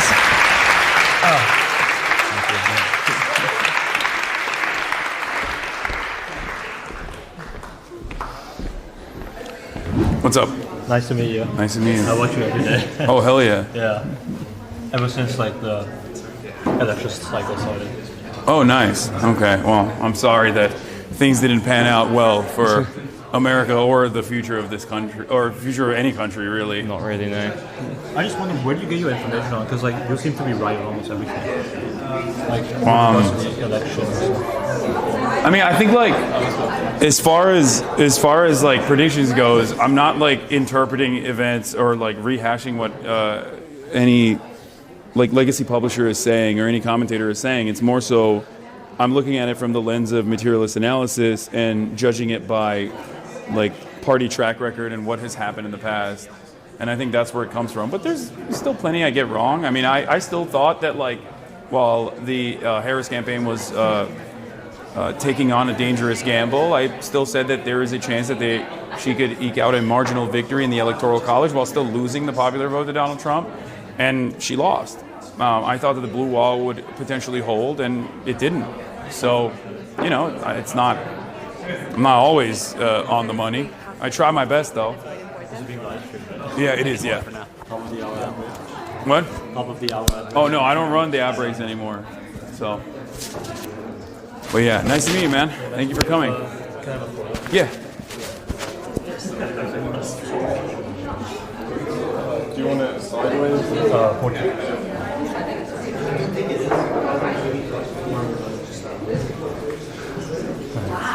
Thank you so much. Yeah, no problem. Hi, nice to meet you. What's up, man? Nice I to meet got you. a question that I didn't get to ask. All right, what's up? Let's hear it. This is a sick jacket. What's going on So here? Yeezy Gap. Oh, nice. Okay. So 2 weeks ago, Slavoj Žižek was at Oxford, and he spoke about similar to what you're talking about with the Western, nationalist and authoritarian parties increasingly coming to power. He pointed out that one kind of side effect that comes with this is the political class and the media, but also the public, a rise of shamelessness in society. Yes. Yeah. So Yes. he proposed that we need an increased shamefulness in how we operate and conduct and act with each other. Shame others, or does he mean we have to be shameful? So everyone, the political class, media, but the public as well, needs an increased sense of shamefulness as a society to continue functioning. What are your Interesting. thoughts on that? I mean, I think Slavo needs to needs to be a little bit exercise a little bit of shame himself. But yeah, I don't know. I mean, it's an interesting theory. It seems patently anti-materialist. So He's very materialist. yeah, so I don't know where he's coming from with that, but he said a lot of stuff that I don't fully agree with as of late. So who knows?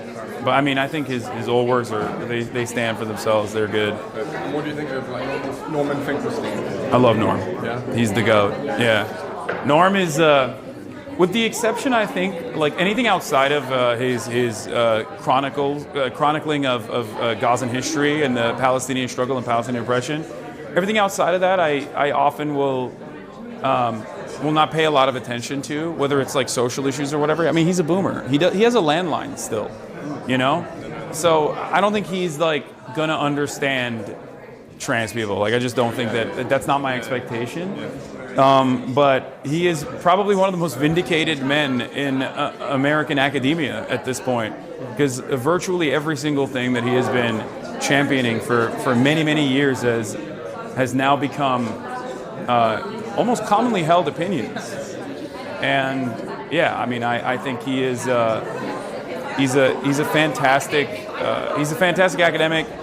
He is a very stubborn man. I really appreciate that. I think I'm a stubborn guy as well, and you know, I hope to be as I hope to have an impact as important as his one day, maybe. Cheers, man. Can I get a picture of you? Yeah, of course. Cheers, thank you. Mind I get a picture? Cheers. Thank you. Cheers, thank you.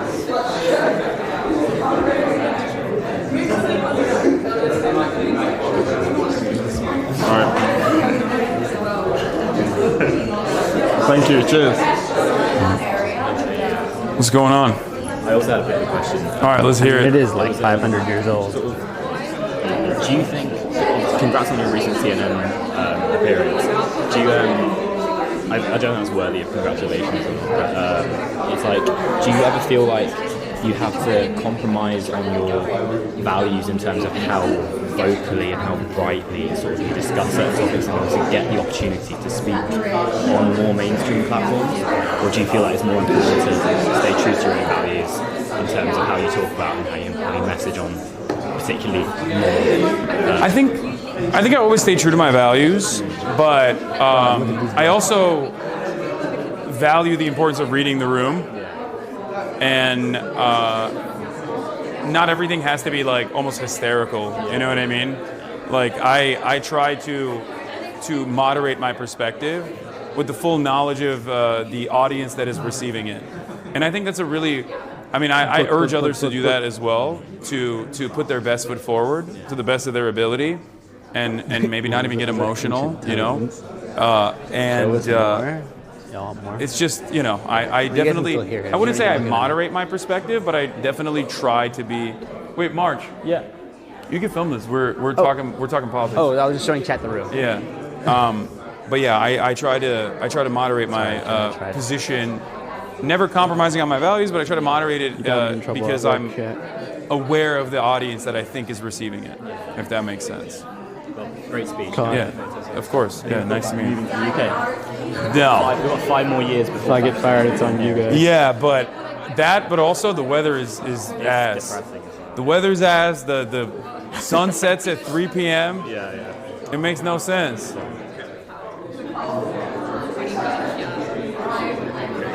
Can I do one more? What were you doing?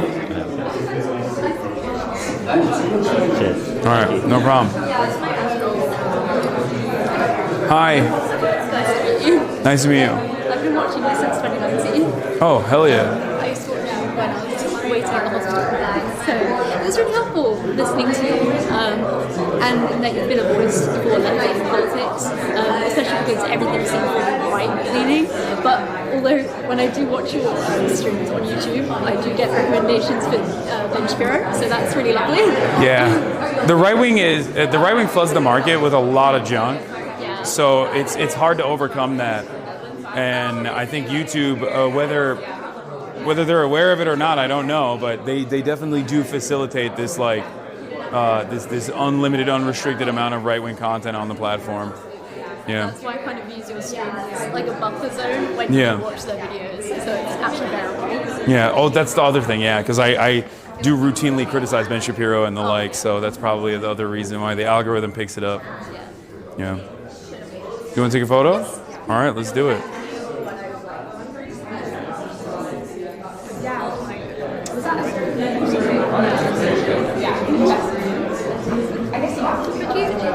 Surely signing up for that. Okay, got a few. Thank you. Okay. Really nice to meet you. Nice to meet you as well. I can just ask him that question. What's up? How optimistic are you that the Democratic Party will embrace left-leaning, I think if I know anything about Hasan, he would like everybody to at least get a chance to get a picture or something. I don't. feel like there's hope. I'm not. Yeah. I'm not optimistic. I think that's never going to happen is unless everybody? there's like genuine pressure. Do the whole line. Genuine pressure from the likes of the UAW, for example. Like the Democratic Party relies on certain institutions like unions still to drive turnout. Uses that as a network to get people to go out and vote. And if left to their own devices, they'll just keep losing. They're perfectly fine being graceful losers and fundraising off of like the horrifying things that the Republican Party does. So I think that there needs to be a more solid network, a mechanism of pressure that will force the Democratic Party to concede. Yeah. Can I get a photo with you? Yeah, of course. The voices. Or can we see the roof? Okay, just really quickly. Awesome, thank you. Nice to meet you. What's up? Hi, thank you for the talk. I really enjoyed it. Oh, nice to meet you. Thank you for watching. So one question I have is, well, I feel like most of arguments about Palestine, especially not only about the current conflict but the sort of broader situation, focus on things like colonialism or comparisons to white supremacy. And I personally come from Poland, where I feel like these topics aren't really taken very seriously. I mean, like the most sort of connection with imperialism might be old communist propaganda or stuff like that. So, how do you think the arguments could be adapted to work better in such environments? Ooh, that's a really good question. I guess maybe you could point to the Nazis. That's one aspect that you could point back to. I don't really know how Poland sees Israel. Like, I don't know what the dynamic is there at all. But yeah, I rarely use academic language describing the atrocities that are unfolding in Gaza. I don't think there is a reason to talk about like imperialism of that sort. I mean, I do consider Israel to be a settler colonial entity, which it is, but overall, I think it's a much simpler argument that you can present, where you're like, these guys are just killing a shit ton of Palestinians, and they're doing it with the full unconditional support of the West. And in countries like mine, for example, the simplest argument that I see have a tremendous amount of success is, your roads are fucked. We have potholes. Our internet sucks. Nothing is good. Housing is impossible to obtain. And we have natural disasters. And then our congresspersons are giving $18 billion to Israel so they can, continue baby murder. And it's like, that's ridiculous. Most Americans, regardless of their background, look at that and go, what the fuck? That doesn't make any sense. So I think that's something that you can present as an argument as well, which is that, like, why are they doing that? Like, why? This is like untenable. It's destabilizing, and it's unfair and unjust. So I think that's probably a better way to communicate that than talking about like imperialism or white supremacy. Especially because like Israel is, I mean, there is white supremacy there, but whiteness in that regard is something totally different than like the black-white dynamic in America, because most Israeli Jews are Mizrahi and Sephardi, and those guys don't look any different than the non-Jewish Arabs that live in the region. They look the same. So it's not exactly whiteness in general. Even the likes of Itamar Ben-Gvir. I mean, he's Iraqi. He's from Iraq. He looks like an Arab uncle because he is Arab. He's Arab and Kurdish. So it's too complex for people to understand. because then you'd have to describe whiteness as like proximity to power and all this stuff. So you don't need to engage with it in that regard. I hope that was helpful. I don't know. Thank you. Thanks. All right, if no you're problem. curious, Polish Socialist Party. Oh, okay. How many people does the PPS have? Is it? I don't know enough about Polish politics. Currently, we are in the government, though a small part. But we're coming back. Don't worry. Okay. All right. All right. Can you take a photo for me?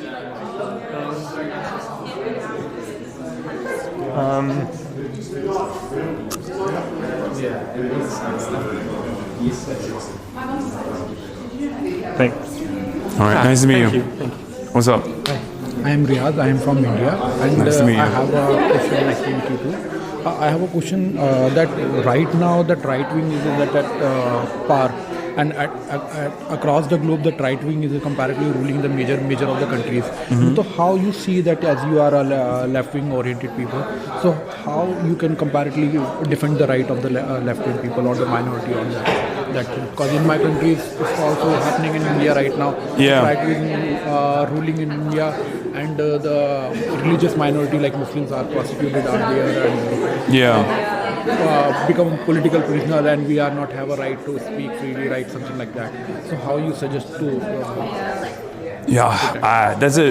It's tough. You just got to keep organizing no matter what, and have a network that you can rely on when the time comes, because there's like not really much you can do if we're going full tilt fascism.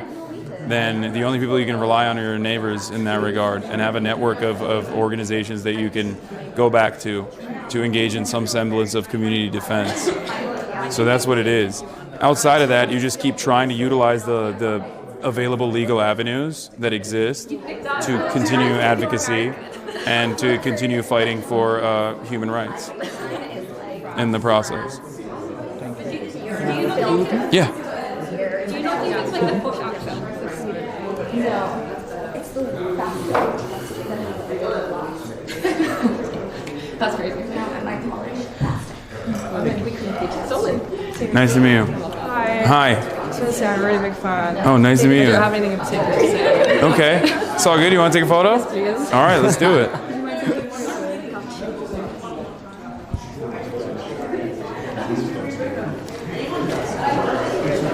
Thanks, meeting. Hi. Nice to meet you. Nice to meet you as well. I'm Judah. Nice to meet you. I grew up in Chicago, so I was kind of wanting to talk to you about the DNC and your Okay. overall experience there this summer. Because I had this feeling, like when I was there, that there was this weird, like, dichotomy of the Democrats going really right-wing on some, like, military issues, immigration, and then simultaneously, like, propping up, like, do you know that image of, like, a warplane with the trans flag on it? That's dropping the bombs. Yeah. And I don't know, I heard that you got kicked out on the last day. Yeah. Right? And Well, I didn't get curious fully what your kicked out. They just made it so that it was impossible to stream. But that's it. It was a very polite. DNC. It was a very polite way to kick me out. I still appreciated the time I had there. So, you know. But what was the question? No, just overall your opinions on like the direction of the DNC as like a convention. Yeah, I mean they went super right wing. They had cops, border patrol guards, people like that on stage. Who they didn't allow space inside of that tent also matters, like Palestinian Americans, even though they're Democratic Party delegates, trans people, just like advocates and activists of many different backgrounds that normally make up a big part of the constituencies of the Democratic Party. Like they were not afforded the same speaking time. And I think they just, I mean, that's the reason why they lost. I'm the meme of the soldier. They went into a The blank treacherous stare. territory in right-wing politics, and they knew that they were always going to get dominated in that space. But I guess they didn't think about it clearly. They thought this is a successful method to win over voters, but I guess where I struggle a little bit with like leftist politics in the States though is that I think Jill Stein is a grifter. I think she is I agree. literally a bot for Russia. And I see this really difficult path forward to be anywhere but try to make the Democratic Party better. I mean, I agree with that for the most part. Yeah, I think that is what's that's the only way out of this. Other than that, it's just like a complete collapse of the the uniparty approach that we have, and then who knows what happens after that. Yeah. Thanks for Nice to meet speaking. you. I'm sure you're quite tired. Yeah. No, it's all good.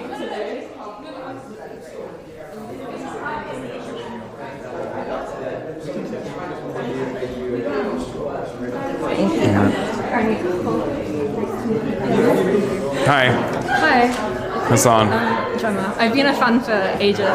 Hell Really yeah. Nice to meet you. I had a question. So, looking at the UK specifically, kind of the future of the progressive left. Like, if we're thinking electorally, like, do you think it would be worth trying to push the Labour Party to the left, or do you think now, with Corbyn gone, like, that's kind of never going to happen? Like, do you think we should look at third-party alternatives? I don't know. Do you think it's just a very long road? I don't know. I don't know what like a junior coalition partner can do in terms of like making demands known. If the Labour Party will fail on its own, no matter what. If they continue along with austerity agendas and anti-immigrant sentiment and the like, without addressing any of the material harms that people are experiencing. So in that process, I think it's important to have, like, we don't have third-party options in America in the same way that you guys do. At least you have the Greens, right? And you have even independent parties that can form and maybe even see a lot of success in a short period of time, like Reform, but that's right-wing, so it's a little bit different. There's more space for growth there.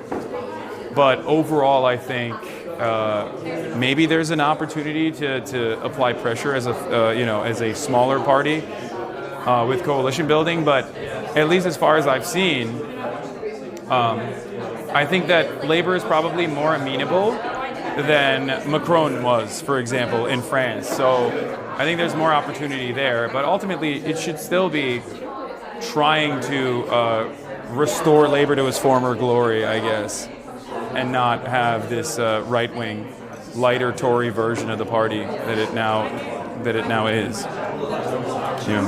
Thank you so much.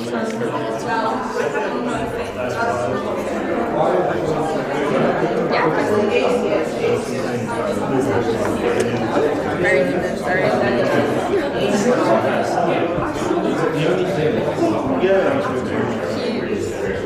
Thank you.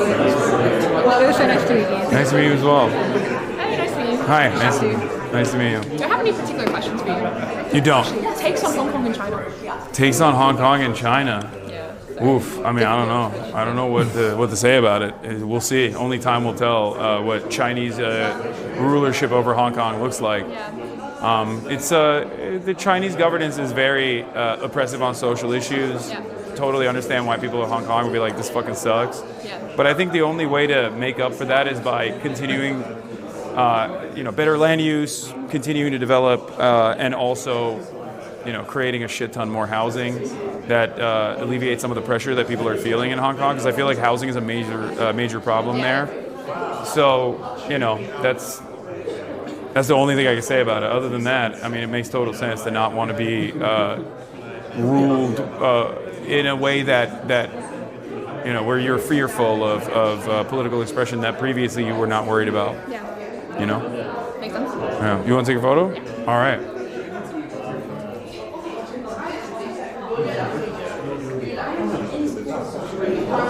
Thank you so much. Have No problem. What's going on? Nice to meet you guys. American politics at a young age. It's much appreciated. Hell yeah, I'm sorry to hear that. Yeah, it's real brain rot over there. We sat next to your mum. It was just a lovely experience. She had Oh. a lot of questions. So Oh, wow, okay. Get to have a nice night in Cambridge. Yeah, I will, hopefully. It's very nice here. It's quaint. I like it.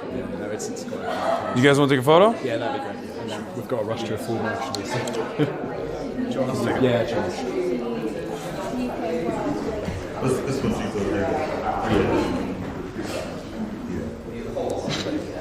All right. Yeah, thanks so much. Nice to meet you guys. What's going on? Hi. Nice to meet you. Nice to meet you guys. My name is Tia. I don't know why it says. I thought you handled yourself very well. There were so many questions that were quite attacking. They said that I had more contentious questions than even Ben Shapiro did. Really? Yeah. To be fair, there was a big protest when he came. So I Yeah. think boycott situation. Yeah. You're slightly less controversial than Ben Shapiro, maybe. I Yeah. don't think I've ever seen one more controversial imagine. To be fair, when Jeremy Vine came, my best friend ended up arguing with him across the thing. But you know, happens. Were you going to meet up with Jeremy Corbyn? What happened? So yeah, his team reached out, but unfortunately he has like some prior obligations until Saturday, so it's not going to happen this time around. But every single time I come to England, I'm like this much closer, and inevitably it'll happen. Yeah, one day.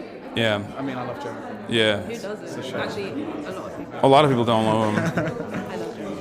I wonder if people interpret it differently now that in like the post-October 7 world, because like a lot of people falsely smeared him as an anti-Semite, and I think there's a lot of like that narrative continued, and I think people just like never gave it an afterthought. Yeah. They just kind of went along with it without really questioning it. And I wonder if people's analysis of that has changed at all. But I don't know. I don't know how like big the pro-Palestine movement is in England. I feel like I've seen a lot of. Pretty big. It's definitely big here in Cambridge. Yeah, it's definitely big in London. There's been protests every Saturday in London. Since I think. Yeah, like tens of thousands of people and stuff. So. I think a lot of people are lying. I mean, he was voted as an independent recently. Corbyn is one of like the most loved politicians in the UK, whilst being one of the most hated politicians. Yeah. Like always the way though. Yeah. Feel highly loved. But like, I think most people who actually properly understand who he is like him. But obviously, the media here is just like the media. Oh, it's worse. I think British media is worse than American media. Yes, I think American media is stupider. Like American media is dumber. They're more like invested in like silly conspiracy theories and stuff. British media is vicious. It is. I mean, Meghan Markle. Yeah, they're pretty scathing and they're pretty vicious. Like, I mean, even fucking Piers Morgan. I go on a show all the time. Like, he's like, didn't he do the paparazzi thing? Like, he like leaked people's. Like, that's vicious. That's like really. I don't know how you go on his show, to be honest. I don't either. I don't know how patience. It's hard. That's why I do it sparingly. I don't do it all the time. I would run out of patience very quickly. All right, you want to take a photo? Yeah, of course, thank you. Would one of you mind? Yeah, use your phone.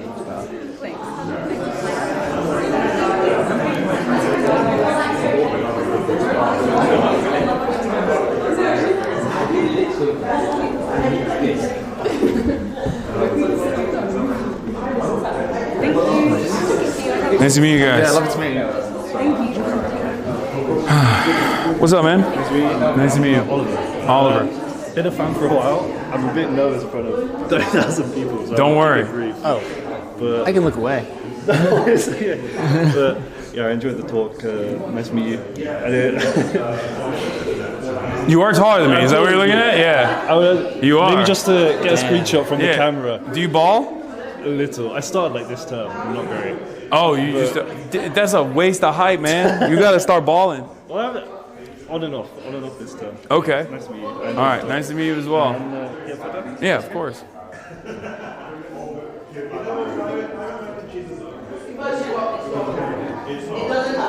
I'm taller than both of them. Right, nice to meet you. Hi. I'm Ida, and I'm really sorry to bring up something a little bit old, but I have this favorite thing that you said was a couple years ago, I think. You said that One Piece is Marxist and Luffy's a terrorist. Yeah, I mean, it's not. It's true. Still true. Yeah, absolutely. That was actually what got me interested in what you do, and also what got me interested in watching One Piece. So hell yeah. actually did a really good job for me as well. Oh, hell yeah. Okay. So my question is, what do you think the role is of popular media in conveying politics and political ideals in the current day? I mean, I think media always plays catch up with whatever is going on in the real world, right? So I don't place a lot of emphasis on like the power that it has to change. I wouldn't say change people's minds, because that's kind of what I try to do to the best of my ability. But overall, even from my own personal experience, like when I have seen the most impact is when there are people like Bernie Sanders out there that are communicating these ideas from the largest podium available. And only then do people actually start recognizing the importance of movements such as like leftist politics. So overall, I think political media is important, but it's always going to be downstream to material realities and the things that people experience. Thank you. No problem. Would it be okay if we take a photo together? Yeah. He's already snapping while we were talking. Thank you. Thank you so much. No problem. What's going on? I don't really have a question. I've just been a big fan. I watched you more when I was like 15, 16. Hell yeah. And you got me interested in politics and now study politics. It's awesome. Yeah, thank you. I'm sorry for that. Yeah. You want to take a photo? Yeah. Can I use my phone? I must get bored of this. No, not at all. Surely. This is great. I get to meet people. Thank you so much. What's going on, man? Very nice to meet you. Nice to meet you as well. I've been watching you for years, and I think you're doing an incredible job. And I think that you do a very important job, especially because I think the media nowadays is shifting a lot towards the far right. Yeah. And I think you should keep on going. And I think you're very, very funny. And thank you. My question to you is because I'm trying to take advantage of this attention economy that we live in. Mm-hmm. What do you think is like an advice that you could give me how to take advantage and how to maybe like build a personal brand? Be yourself, and also find things that are not immediately political that you're interested in, and show that you're a multifaceted person. Okay. Because I think that politics in and of itself will bring you a lot of attention, both negative and positive, but overall it's kind of boring and dull. But if you want to reach a broader audience, you always have to show that you're a normal person with real hobbies and things like that. And that's what I try to do, at least. Okay. And that's what I've seen success in. Thank you very much. And also, how's the body transformation had an impact on your on your overall streaming and your life? Pretty good. I mean, it creates a lot of mental fortitude, I think. I'm more confident, I'm happier, so I can withstand a sea of attacks and smears and whatnot without really thinking about it at all. And it keeps me stable, it keeps me grounded. So it's been great. All right. Thank you very much. No problem. You want a photo? Yeah. How are you doing? Good. Okay. Better if we're looking around the room and exploring. That was fun. What's going on? Nice to meet you. Nice to meet you. It was so good, so thoughtful. I love that you also had the Jeb Bush moment where you was sort of like please clap. Oh yeah. Oxford. Well, I mean, I was more so memeing. Yeah. Don't do the same in the Oxford. I think you're speaking tomorrow there as well, right? Yeah, I'm speaking to Oxford tomorrow. I'm gonna be like, yeah, Cambridge sucks. Did you see your Spotify rap? What's your top artist? I don't have a Spotify rap. I don't use Spotify. You don't use it? I don't listen to music at all, which is weird. I know everyone always says I'm so weird for it, but yeah, I don't really listen to any music. Okay. Music, can I have it? Yeah, of course. Hey. Sorry.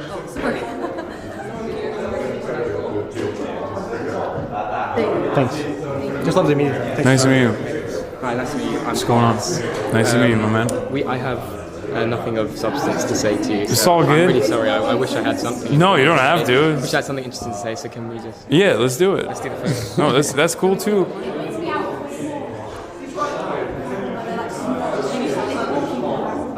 Wait, your phone's really bad. I'm sorry.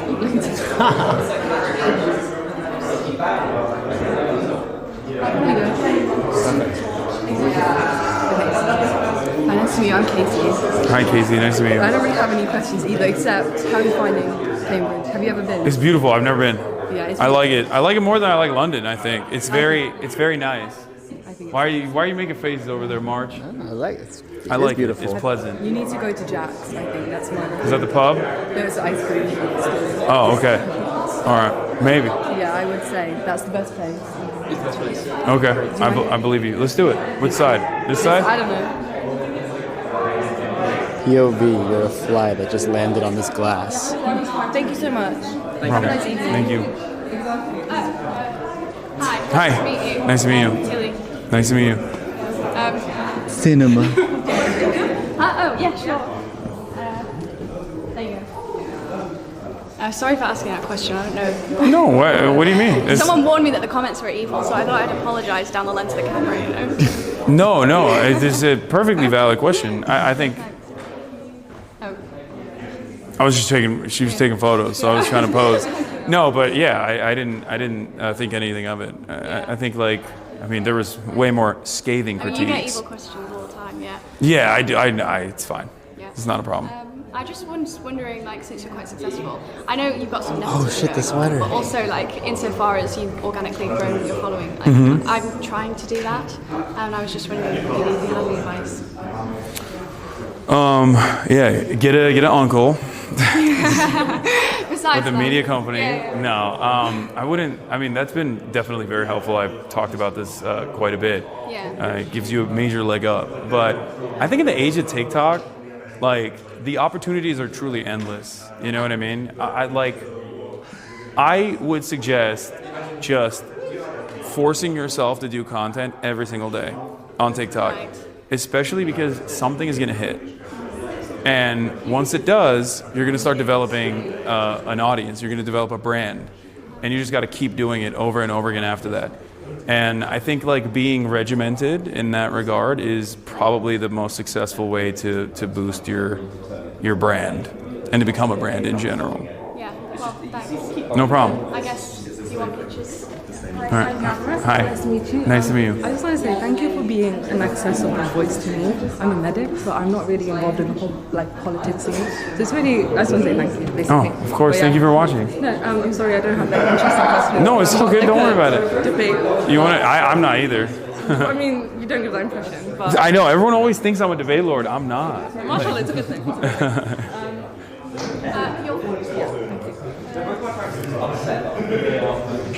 I'll just take a photo. It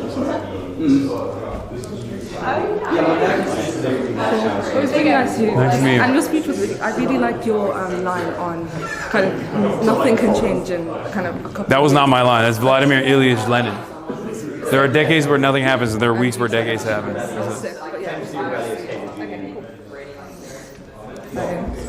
Hi, nice to meet you. Weird, you're a real person.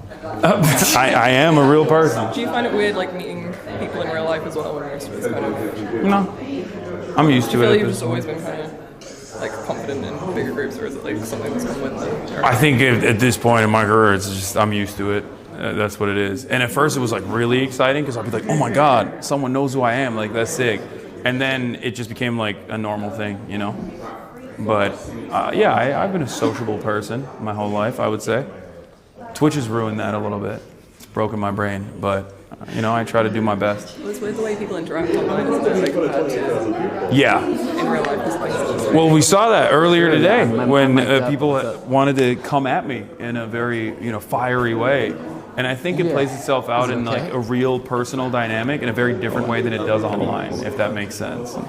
Where when you can see the person, no, you could feel the tension in the room. and you can feel the tension in the room, it's a little different. Yeah. I don't think it favors the people with scathing commentary as much as they think it does. Yeah, I think people kind of look more hysterical in that situation. Yeah, but it is what it is. You want to take a photo? Yeah. All right, let's do it. What's the pose, though? Boom.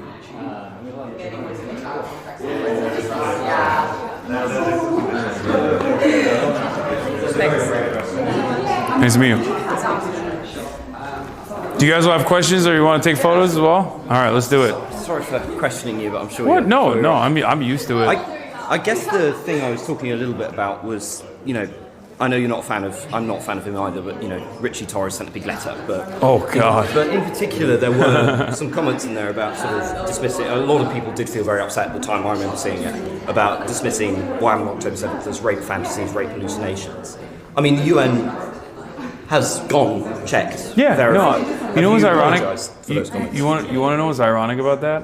Yeah. So that was a 17-second clip that Richie Torres got from a group of people that are like, trying to present this narrative that I am a vicious anti-Semite that is a rape denialist.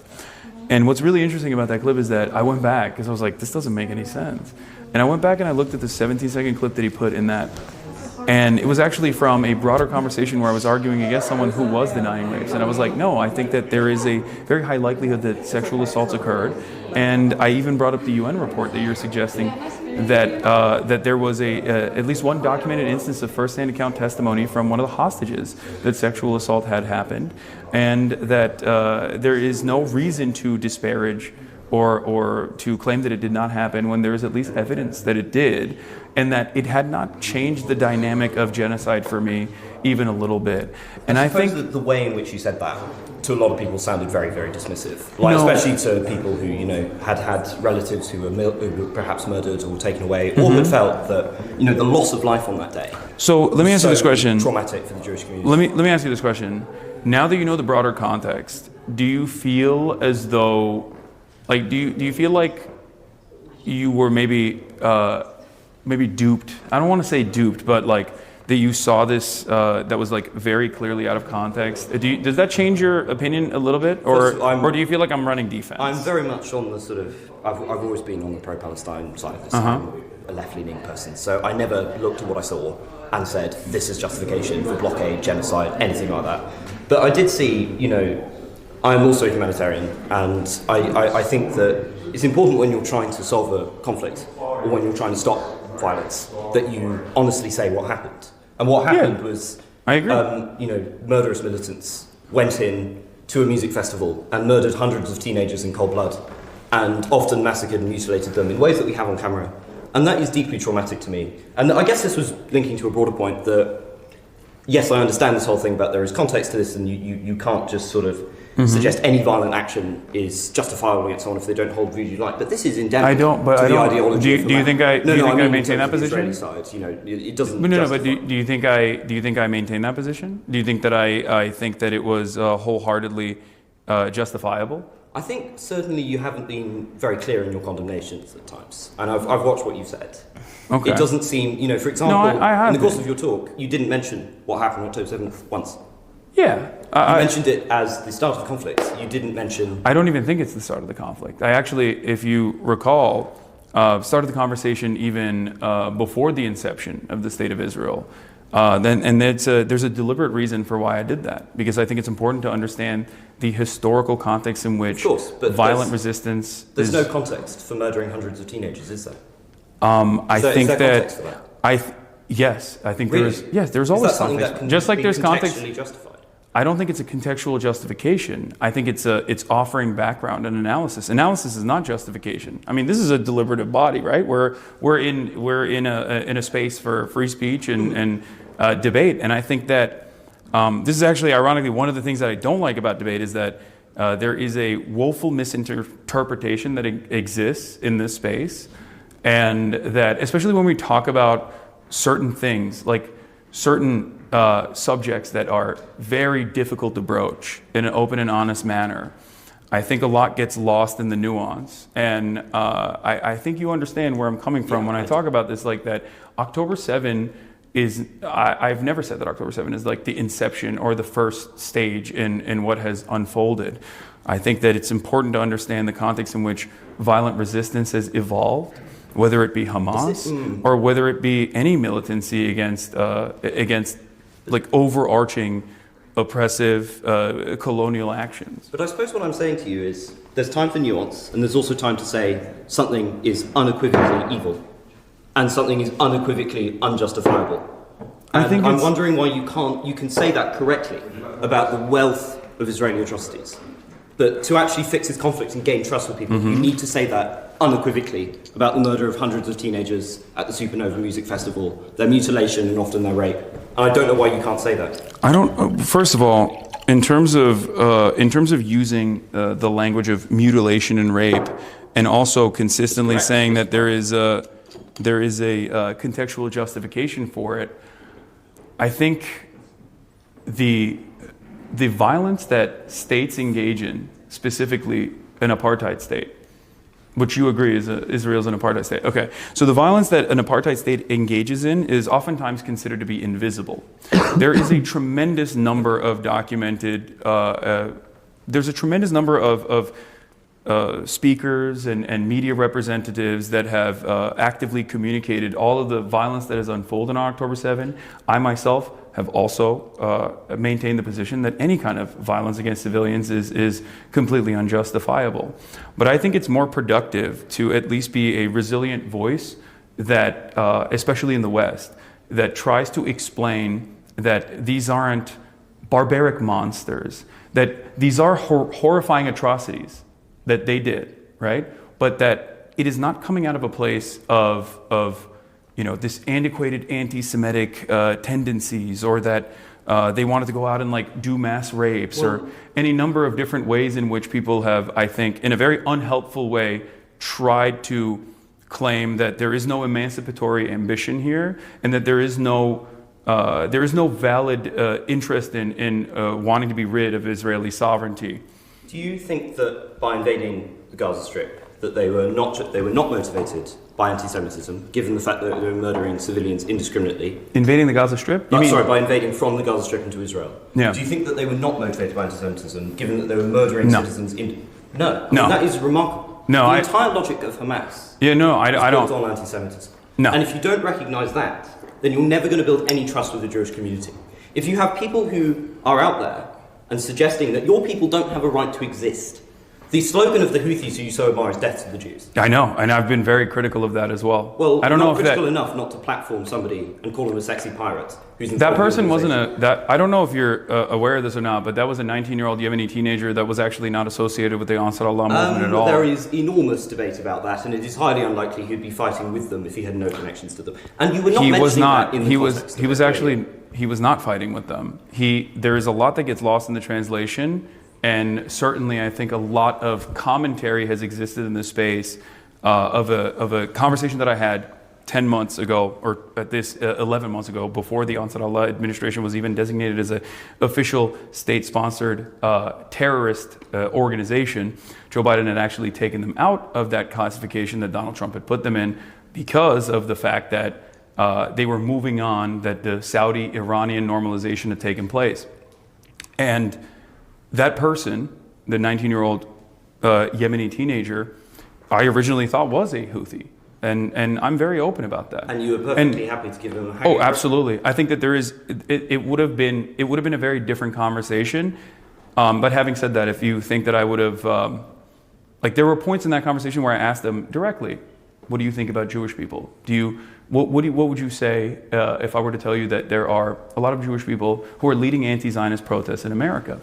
And his answer was very clear. And this is a person that has... If you talked to an IDF soldier and they said, "Oh, I don't hate Palestinians," you would critically engage and examine that. But you do not critically engage and examine with this individual.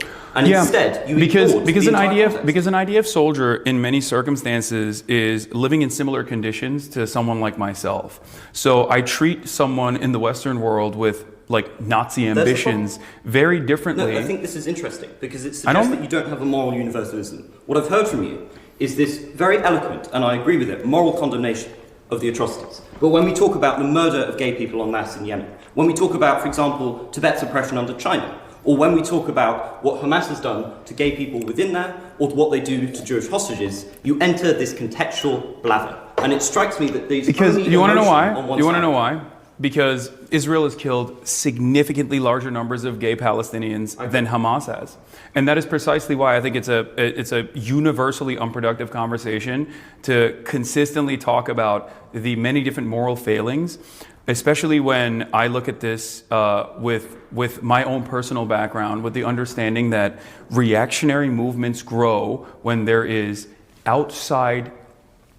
are outside forces that are invading a country. This is something that I actually talked about with respect to Ukraine as well, that while there were many movements within Ukraine that were constantly fighting against paramilitary groups that had started off as offshoots of football hooligans, the Azov Brigade being one of them, that once Ukraine was invaded by Russia, that the inevitable violence was going to make all of the most right-wing reactionary forces the emancipatory forces that were going to dominate the country in perpetuity. We saw this with Iran. The destabilization of Iran, backed by the CIA, caused the Ayatollah to overtake the country. Because in most circumstances, when Western forces or an outside force is coming into your country, you don't care about who is actually fighting back. You just want the pain to stop. You want the violence to end.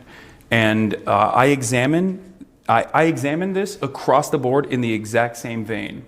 When a larger, more powerful country meddles in the affairs of a smaller country, no matter how big or small, Iran, exactly. Iran is a perfect example of this. I think that the Iranian destabilization and the implementation of the Shah regime is quite literally the reason why the Ayatollahs were able to gain momentum. The intervention of Iran in the other powers, but in terms of the broader problem with that. But do you understand where I'm coming from? Because there is universality there, and I think the universality is hard to grasp, especially if you've grown up in the United Kingdom, or if you've grown up in America. It's very difficult for people in the Western world to shed themselves of Western chauvinist frameworks and engage in, and I'm not saying you're doing this, but engage in what I have seen as pinkwashing by consistently talking about the internal dynamics of any kind of resistance group when, in fact, we do not make those considerations for many of our allies, and it's not even something that is remotely brought up in this conversation as far as like universality goes. I've never heard anybody go, we got to stop giving Saudi Arabia weapons because of the horrifying treatment of gay people. I still think it's unjustifiable, just like it's unjustifiable in Yemen.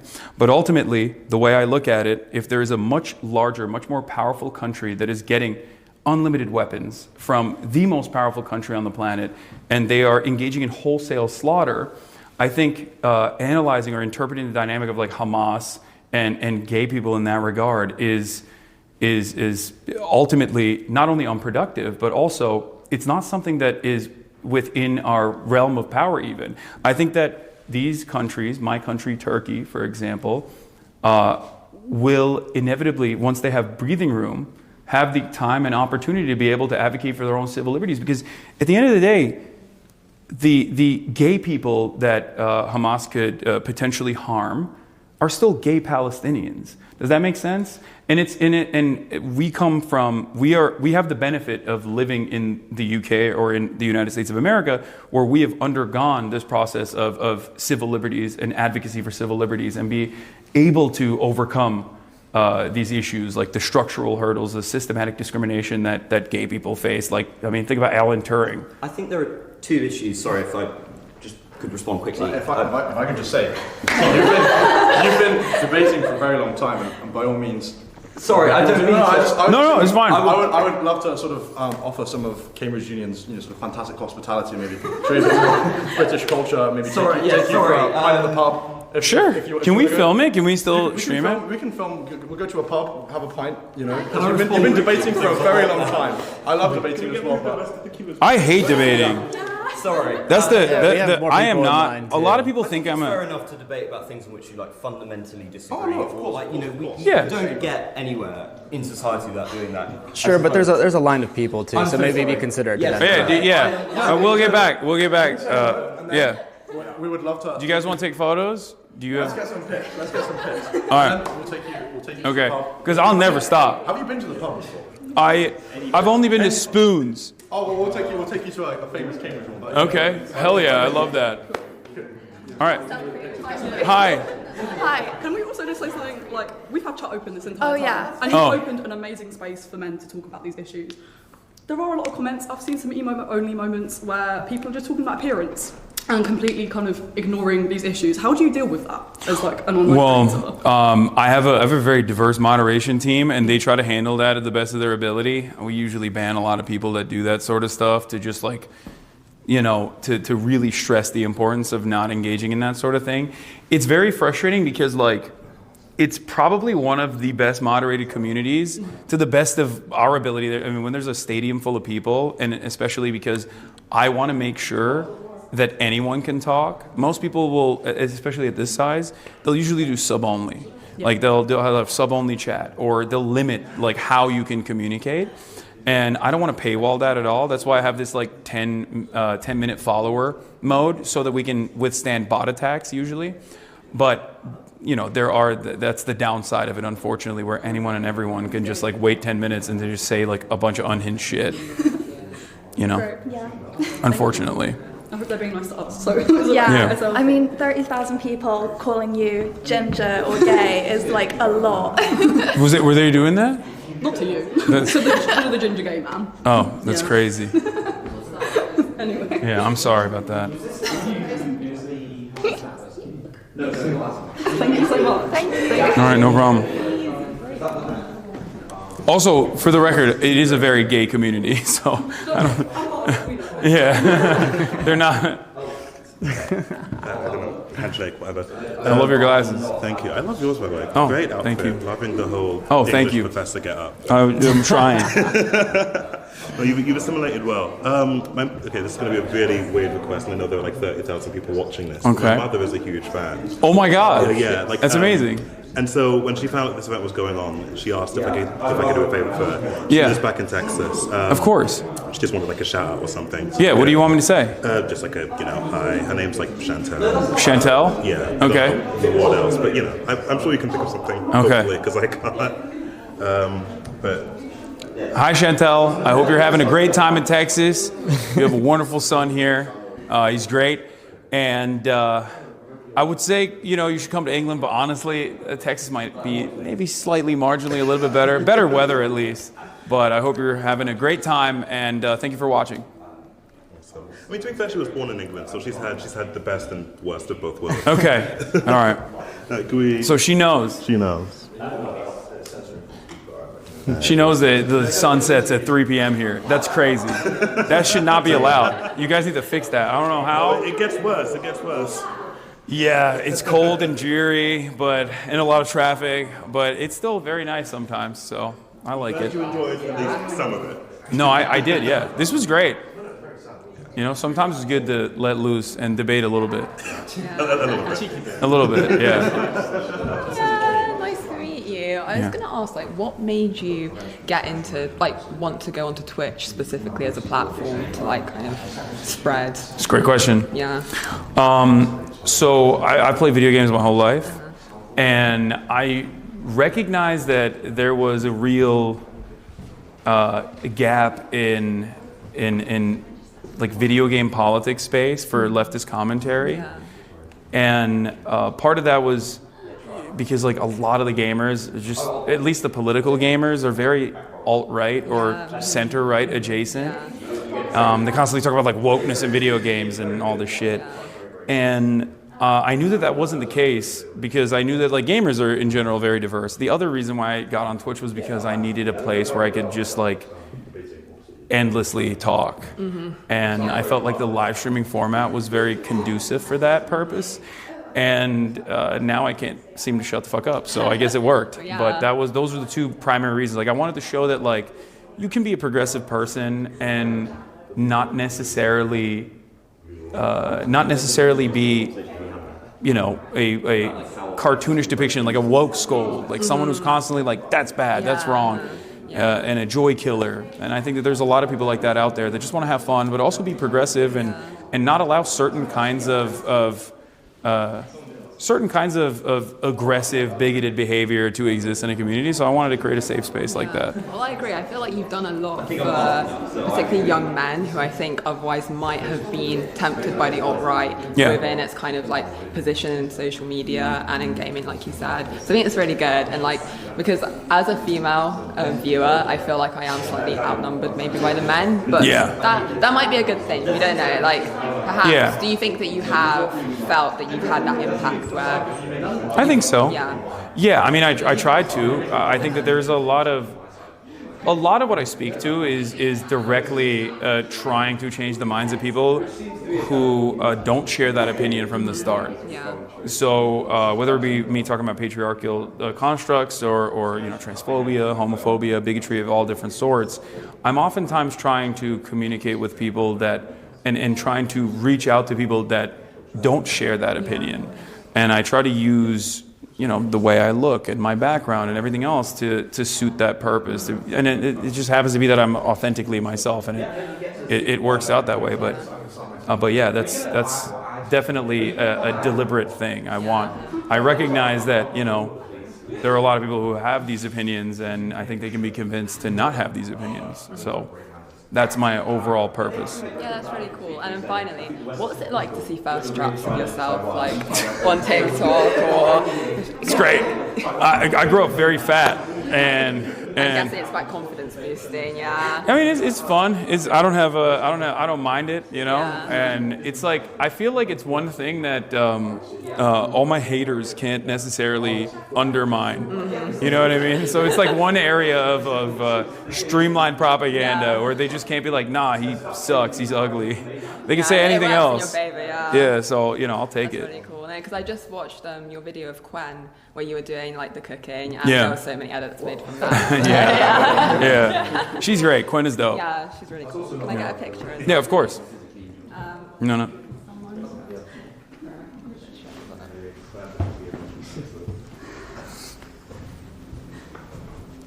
Thank you so much. No problem. Thank you.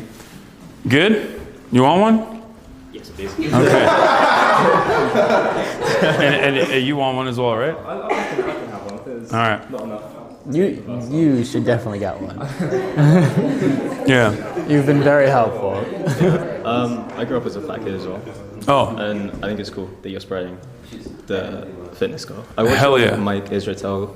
You watched the Mike Israetel collab? That was really cool. Yeah. Yeah, he's a very interesting guy. We don't agree on he's like an Ayn Rand lover from what I understand, but like I love his commentary on fitness, and I think he's like a well-rounded person in general, regardless of maybe some political disagreements. I think it's good to be able to have that, have a conversation like that, especially with someone who has a massive male audience that's focused on fitness. Mm-hmm. Yeah, he's dope. I love him as well. Yeah, he's great. Get a pic, man.